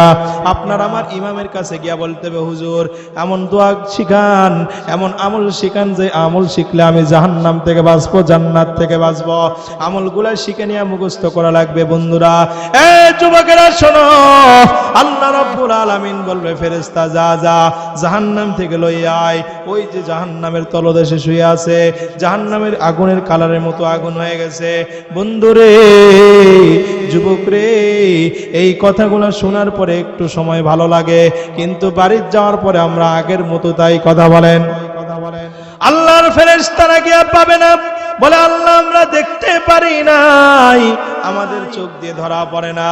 আল্লাহর কুদরতি হাত জাহান্নামের তলদেশের মধ্যে দিবে। জোরে বলুন সুবহানাল্লাহ। আল্লাহর কিছু বান্দা ওই কালো হয়ে গেছে জাহান্নামের আগুনে, জাহান্নামের আগুনে কালো, একদম কালার হয়ে গেছে। এবার আল্লাহর কুদরতি হাতের উপরে ডাক দিয়ে বলবে, মালিক আমরা তো আশা ছাড়ি নাই, আপনি তো বলছেন যারা ঈমান আনছে তারা জান্নাতে যাবে। মালিক গো, ঈমান আনছিলাম, দুনিয়াতে শয়তানের ধোঁকা পড়ছি, দাড়ি রাখি নাই, নামাজ পড়ি নাই, আলেমদের কথা শুনি নাই, আলেমের বিরুদ্ধে চলছি, কোরআনের বিরুদ্ধে চলছি, মাদ্রাসার বিরুদ্ধে চলছি, মসজিদের ইমামের সঙ্গে বেয়াদবি করছি, নামাজিওয়ালাকে দেখলে বেয়াদবি করছি। এ বন্ধু, এইটা এখন মনে হবে না, যখন চক্ষুটা বন্ধ হয়ে যাবে তখন থেকে খেলা শুরু হবে। কথাগণ, দুনিয়ার খেলা নিয়ে তো ব্যস্ত। শামীম উসমানী বলল খেলা হবে, আর একদল বলতেছে আসো আমরা খেলবো। এই দুনিয়ার খেলা খেলা খেলা খেলা করতে শেষ হায়াত। কিন্তু দোস্ত, যারা বলছো খেলা হবে, যারা বলতেছো খেলাও খেলো আসি আমরা, তোমরা সবাই দুনিয়ার খেলা খেলতে পারো, আখেরাতের খেলা যদি কেউ করে নিতে না পারো, কে আওয়ামী লীগ, কে বিএনপি, কে জামাত, আর কে কোন দল, এটা আমরা চিনি না, আল্লাহ রাব্বুল আলামিন চিনেন। কবরে কার আমল ভালো, কার আমল বেশি, কথা কোন ঠিক কিনা? কোরআন যেখানে আমরা থাকবো, আলিম ওলামা যেখানে আমরা থাকবো, যেখানে নবীর সুন্নাত আমরা থাকবো, সেখানে একজন ব্যক্তি ভুল করছে, গুনাহ করছে, ওই ব্যক্তিকে সংশোধন হওয়ার জন্য চেষ্টা করতে হবে। কথা কন না কে? এ বন্ধু, সমাজে যে ব্যক্তিরা গাঁজা খায়, মদ খায়, সোয়ানি খায়, বিড়ি খায়, ওই ব্যক্তিকে যখন আমরা দেখা হয় বলি কিশোর, কথা কন না কে? একদিনও তো আপনি তার জন্য 1 কাপ চা নিয়ে গেলেন না, 1 কেজি চাউল নিয়ে গেলেন না, 100টা টাকা নিয়ে গেলেন না, ওই ব্যক্তিকে গিয়া কখনো বললেন না, রে ভাই তুমি তো তোমাকে আমি খুব মহাব্বত করি, আমি নামাজ পড়ি, তুমি নামাজ পড়ো না, আমি তোমাকে ঘৃণা করব না। আমার আল্লাহর হুকুম আমার উপরে নামাজ পড়া, তোমার উপরও একই হুকুম। কিন্তু বন্ধু, তোমার জন্য আমি খুব দোয়া করি, খুব মহাব্বত করি। তোমার অভাবের সংসার অধিকাংশ মত করে গাঁজাখোর অভাবী, কথা কন না, কথা কন না গে। এই অভাবী ব্যক্তির কাছে যদি আপনি ঈদের সময় একটা কাপড় এইরকম ভাবে 1 কেজি চাল ডাল নিয়ে যদি আপনি দিয়া বলেন, বন্ধুরে আপনাকে তো আমি খুব মহাব্বত করি, খুব ভালোবাসি, তুমি ওই জগৎটা একটু ফিরে আসো, বলেন তো ওই ব্যক্তি আগামীকাল থেকে আর মদ খাবে? কিন্তু আমরা তা না করে বলি, সর এখান থেকে সর, তুই মদকুর গাঁজাখোর সোয়ানিখোর, কথা কয় না গা। এ বন্ধু, ওই ধলো চামড়াওয়ালারা এসে বাংলাদেশে খ্রিস্টান বানাই দিছে, মুসলমানদের কারো তাল নাই। আমাদের রাজশাহীর পুঠিয়া উপজেলা, ভালুকগাছি ইউনিয়ন, দিনাজপুরের ভিতরে, নাটোরের ভিতরে, ওই যে আপনার এই যারা শিয়াল মারে ওদেরকে কি বলেন? সাঁতাল বলেন না? সাঁতালের একটা আলাদা ধর্ম আছে, ওদের আলাদা ধর্ম হলো হিন্দু ধর্ম। কি ধর্ম বলেন? কিন্তু এখনকার সাঁতালেরা কি হয়েছে? কেন খ্রিস্টান হলো? আমার জন্য হলো, কথা কন না গে ভাই। আমি বলছি, আমি কিন্তু আপনাদেরকে বিভিন্ন গান শোনাইতে পারবো না, বিভিন্ন রকম তাল বাহানা দিয়ে আওয়াজ করতে পারবো না। এই যে খ্রিস্টান যে ওরা হলো, দোষী হলাম বাংলাদেশের মুসলমান। গভীর মনোযোগ দিয়ে শুনুন, কেন দোষী হলো? এ ভাই, আমেরিকা থেকে আসে টাকা, ইউরোপ থেকে টাকা আসে, জাপান থেকে টাকা আসে, বেশি কিছু দেয় না, মাত্র একটা ঘর, 2000-3000 ইটের একটা ঘর, একটা গাভী, একটা চাকরি, একটা এনজিওর সঙ্গে কাজে লাগায়। কিন্তু এই ব্যক্তিরা 50-60 হাজার টাকা পাইয়া এই ব্যক্তি সাঁতাল ধর্ম ছাড়ল, হলো কি? খ্রিস্টান হয়ে গেল। সাঁওতাল থেকে খ্রিস্টান হলো। বলেন তো, এই পুঠিয়াতে যতগুলা সাঁতাল পল্লী আছে, এই রাজশাহীবাসী একতাবদ্ধ হয়ে টাকাগুলা যদি গোছাইয়া ওই যে সাঁতালদের বাড়িঘর যদি বানায় দিত, যার গাভীর দরকার গাভী দিত, যার কর্মের দরকার কর্ম দিত, এই সাঁতালগুলা খ্রিস্টান হতো না। আমাদের পিসা হুজুর নানুপুরি চট্টগ্রাম হুজুর আমাদেরকে বসে এই কথাগুলা বলছেন, এই তোমরা তো ইমাম হবা লেখাপড়ার শেষে। আমরা বললাম, জি হুজুর। তোমরা তো সমাজের সেবক হবা, জি হুজুর। কেউ বক্তা হবা, জি হুজুর। কেউ কোটিপতি হবা, জি হুজুর। তোমরা করবা কি? নামাজিকে বেনামাজিকে ঘৃণা করবা, আর মদখোরকে ঘৃণা করবা, ওদেরকে দূরে দূরে রাখবা, হিন্দু দেখলে হিন্দু বলবা, কিন্তু একজন হিন্দুকে মুসলমানের জন্য তোমার টাকা তুমি খরচ করবা না। একজন মদখোরকে মদ ছাড়ার জন্য তুমি কখনো 1 পোয়া ঘি নিয়ে যা দিবা না, 1 পোয়া দুধ নিয়ে যা দিবা না। তা সে তোমার উপর চোখ রাঙালে তুমি তার কাছে কোনোদিনই যাবা না, তাই না? আমরা বললাম, জি হুজুর। দরকার কি ঝামেলা করা? কথা কান নাকি অযথা দরকার আছে ঝামেলা করা? হ্যাঁ, বলে না না বাবা, দরদ থেকে বলি, শোনো, তোমরা যদি টাকাওয়ালা হও, তুমি একজন সাঁওতালকে তুমি টার্গেট করো। এই সাঁওতালের বাড়িতে যে খাবার কষ্ট, ঘরের কষ্ট, তুমি যদি একটা গ্রামে 2-4টা সাঁওতাল থাকে, এই গ্রামবাসী দায়িত্ব নিলে মুসলমান হতো না? হাই মুসলমান, আসল কাজ ছাড়ছি, খালি খেলা হবে বলতে বলতে সময় শেষ করে দেয়। কথা হয় নাকি? তুমি কেমন খেলনেওয়ালা আর কেমন খেলা নেওয়ালা। তুমি যদি আল্লাহর সঙ্গে আল্লাহর দিন পালন করতা, নবীর সুন্নাত যদি মানতা, তাহলে বুঝতাম না তুমি 1 নম্বর আল্লাহর দিনের খেলোয়াড়। জোরে বলেন সুবহানাল্লাহ।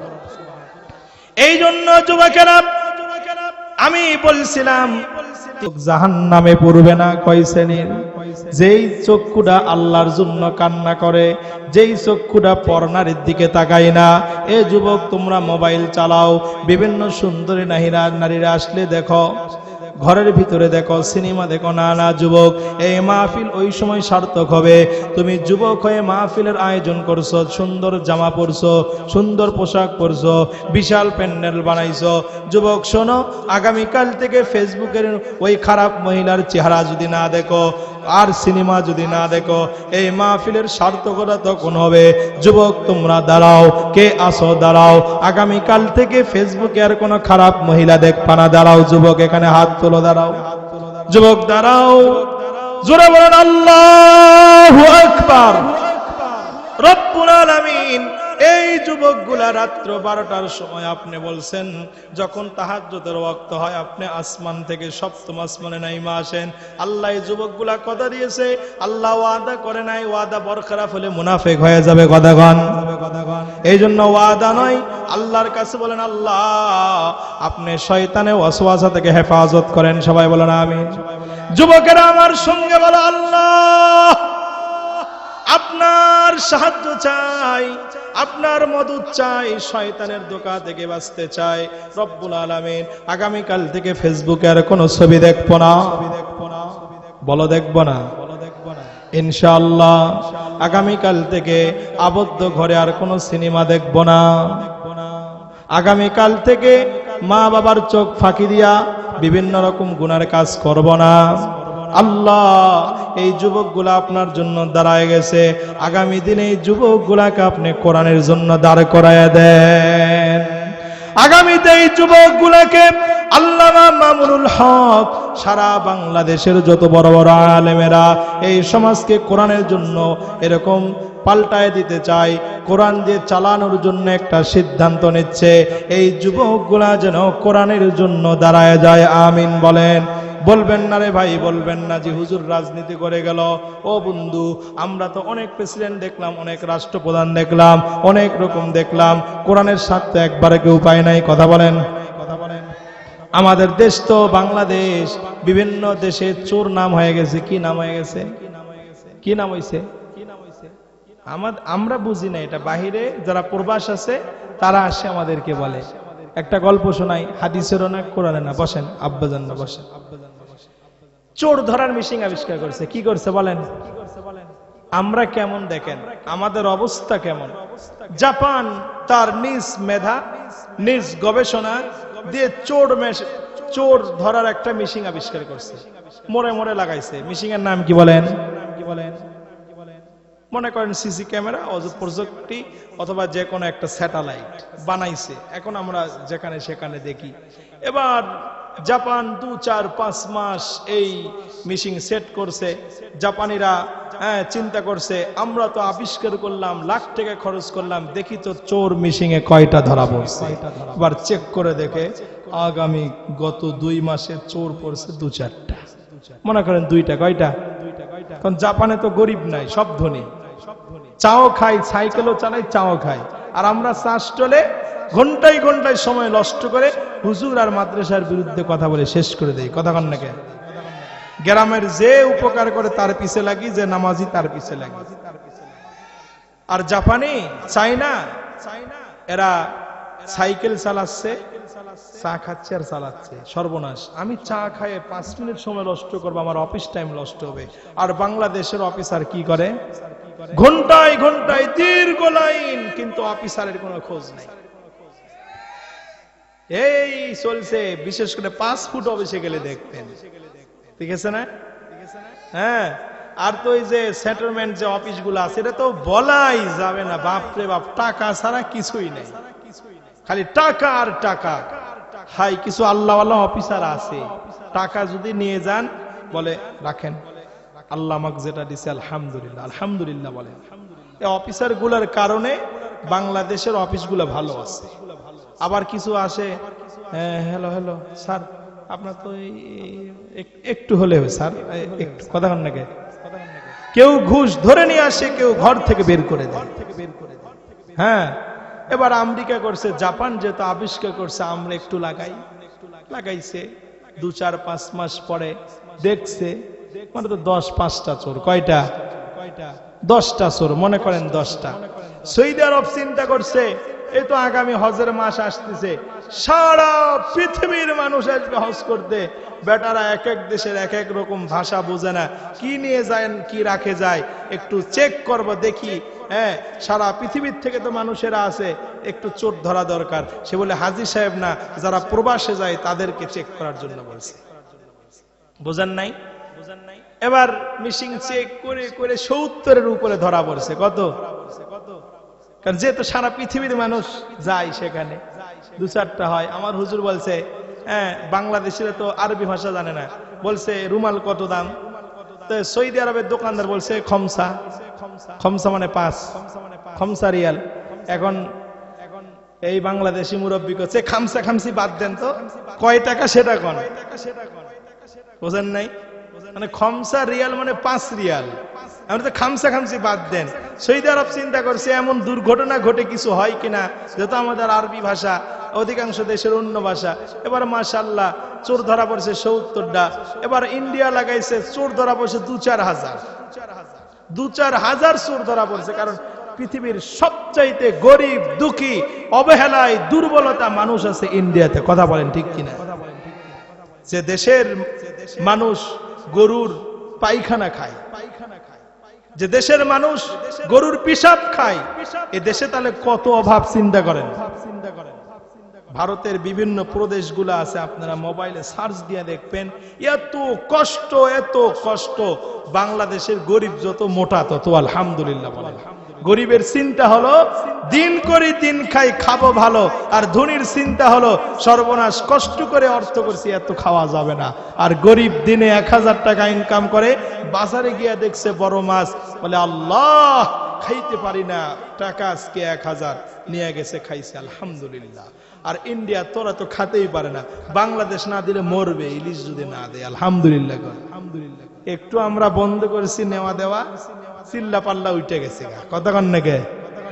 হ্যাঁ, ভারতে একটু চোর বেশি ধরা পড়ছে। এবার চেক করে দেখছে বহুত চোর, চায়নাতেও চোর, সব জায়গায় চোর। এবার বাংলাদেশে গুলিস্তানে মিশিং লাগাইছে, মোহাম্মদপুরে লাগাইছে, এই কেরানীগঞ্জে লাগাইছে, তারপরে বাড্ডায় লাগাইছে, ফার্ম গেটে লাগাইছে। এবার সারা বাংলাদেশের ডক্টর ইউনূস সাহেব চিন্তা করছে, এবার তো বাংলাদেশে একটু সিস্টেমে নিয়ে আসলাম, গিয়া দেখি চোর আছে না নাই। এবার খুঁজতে খুঁজতে সব মন্ত্রণালয়ে যারা যারা উপদেষ্টা নিয়ে চলে গেছে, গিয়া দেখে যেই মিশিং এ চোর আটকে রাখবো এই মিশিংই নাই। ডক্টর ইউনূস চিন্তা করছে সর্বনাশ, কি হলো রে, আগেও যা পরেও তা। কথা কয় নাকি? মনে করলাম একটু ভালো হবে, তাই না? দেখতেছি না না, এখন সব জায়গায় চলছে ছিনতাই, ডাকাত, মারামারি, হানাহানি, কাটাকাটি। রাজশাহী তো যে হচ্ছে না এটা আমার জানা নেই। রাজশাহী তো হচ্ছে, গতকালকের খবরে দেখছি বিরল দেয় ঘটছে কিছু। বলেন দোস্ত, বাংলাদেশে চোর ধরার মিশিংই নাই, ওদের দেশে তো 2-1টা চোর পাওয়া গেছে। এজন্য ভাই যুবক যারা আছেন, আগামী আমরা চিন্তা করব, কোরআন দিয়া দেশ চালাবো ইনশাআল্লাহ। আল্লাহ রাব্বুল আলামিন আমাদের সবাইকে এই মাহফিলকে আরো সুন্দর করার জন্য আমরা ফিকির করব ইনশাআল্লাহ। কথা ছাড়ছিলাম কোথায় বলেন তো? 3 শ্রেণীর চোখ, জাহান্নামে আগুন জ্বলবে না, একটা যেই চোখ আল্লাহর জন্য জাগ্রত থাকে। সুবহানাল্লাহ। যেই চোখ আল্লাহর ভয়ে কান্না করে, যেই চক্ষুরা পর নারীর উপরে তাকায় না, পর নারীর উপরে তাকায় না। দোস্ত, ওয়াজ করলে অনেক করবা, কিন্তু ওয়াজ করার পরে ফজরের আজানের পরে বক্তাও ঘুম, শ্রোতাও ঘুম। বলবে বেটা, আল্লাহ বলবে এই বাটপার, খাইছো ভালো বক্তা হইয়া, নিছো বেশি টাকা, শ্রোতার থেকে পাম্মাইরা 1000 টাকার এরকম লেয়া বেটা, ঘুমাস বেটা, তোর ওয়াজে কাজ হইব না। কথা কান নাকি? এজন্য ভাই আমরা গতানুগতিক মাহফিলের সিস্টেম বন্ধ করে আমরা মাহফিলকে যত আগের রাতে নিকটে শেষ করা যায়, ফজরের জামাত শোনা যায়, জামাত ধরা যায়। আগামীকালকে এই মহল্লায় যদি ফজরের জামাত ভরপুর মুসল্লি হয়, তাহলে বুঝে আসবে না না মাশাআল্লাহ মাহফিল করে লাভ হয়েছে। কিন্তু আগামীকালকে এলাকার মুয়াজ্জিন সাহেব হুজুর আজান দেন নিকা, সে কথা কন না, 12টা পর্যন্ত মাহফিল আসতে আসতে 1টা বাজে, এমন ঘুম দিছি হুজুর জাগাই পাইনি। মুসল্লিরা কবে স্বাভাবিক, হুজুর তো ভালো কাজেই গেছিল, কথা কন নাকি? এই জন্য করে যুবকদের বলবো, আগামীকাল ফজরে ভরপুর জামাত হবে ইনশাআল্লাহ। ইহুদিরা মুসলমানদের ফজরের জামাতকে বেশি ভয় করে, কারণ আপনি যত বলেন আমি জিহাদ করব, আমি ইসলামের জন্য নিজের জীবন কি কুরবানি করবো, এই জিহাদ এত সস্তা নয়। জিহাদ মামার বাড়ির আম নয়, মামার বাড়ির জমি নয়। মাকে বলবে মা R15 কিনবো, নানার ভাগটা নিয়ে এসে দাও, এটা জিহাদ নয়। জিহাদ হলো ঈমানকে সামনে রেখে আল্লাহর জমিনে আল্লাহর দ্বীন বাস্তবায়নের জন্য নিজের হাতে অস্ত্র ছাড়া নিজেকে নিজের আল্লাহর জমিনে সফরদ করে দেওয়া, সামনে গেছে আর পিছে যাব না, কতক্ষণ নাকি? আপনার আমার ঈমান, হ্যাঁ, আমি গত দুর্গাপুরে মাহফিলে বলছিলাম, আমাদের ঈমান, আমাদের দিল এমন তৈরি, আমাদেরকে এরকম কুমিরকে সামনে রাখলে লুকে রাখতে হয়, খাঁচার ভিতরে রাখতে হয়। আমার ওয়াজ যারা ওখানে শুনছেন বলতে পারবেন, কিন্তু আমরা আল্লাহওয়ালা হতে পারি নাই।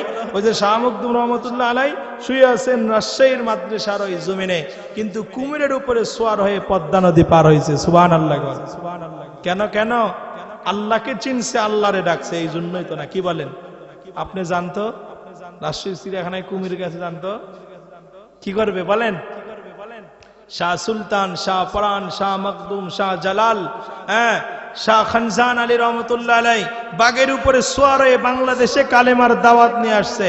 আমাদের যুবকেরা খালি যদি বলে লিল্লাহে তাকবীর, আল্লাহু আকবার, দিন ইসলাম, দিন ইসলাম, জিন্দাবাদ জিন্দাবাদ, পুলিশ আসবে, র্যাব আসবে, হুজুরকে দিয়ে সব বিদায়, কথা বলেন নাকি?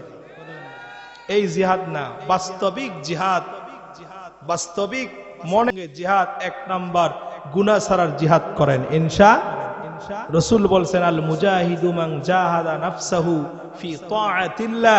মুজাহিদ ওই যে ব্যক্তি আগে নিজের নফসকে জিহাদ করে নফসের উপরে বিজয় লাভ করে। সুবহানাল্লাহ বলেন। নফসকে জিহাদ করেন। এই গান শুনতে চাও? শুনবো না, যা। হুজুর বলছে, হুজুর বলার কে? হুজুর বলুক আর না বলুক, আমি আমার রসুলের কথা শুনবো, আমি শুনবো না ইনশাআল্লাহ। গান পারবো না ইনশাআল্লাহ। হ্যাঁ, কলেজের গেটে গিয়া তাকায় থাকো কখন বের হবে। যুবক বুঝেন নাই? আরে হুজুর মানা করার কে? আমার রসুল বলছে তাকা যাবে না। ওই চোখ আল্লাহর কাছে জান্নাতি, যেই চোখ পর নারীর দিকে তাকাবে না। যা, আগামী কাল থেকে ওই পচা নারীর দিকে আর তাকাবো না, বিয়ার পরে দামি নারীর দিকে তাকাবো ইনশাআল্লাহ। যুবক যারা মাহফিলের আয়োজন করলেন, আলহামদুলিল্লাহ, আমার কাছে একটা লিস্ট আসছে। আমি মুসাফির মানুষ, দোয়া করে দেব। মহিলা প্যান্ডেল থেকে 41 জন বাৎসরিক সদস্য, পুরুষ প্যান্ডেল থেকে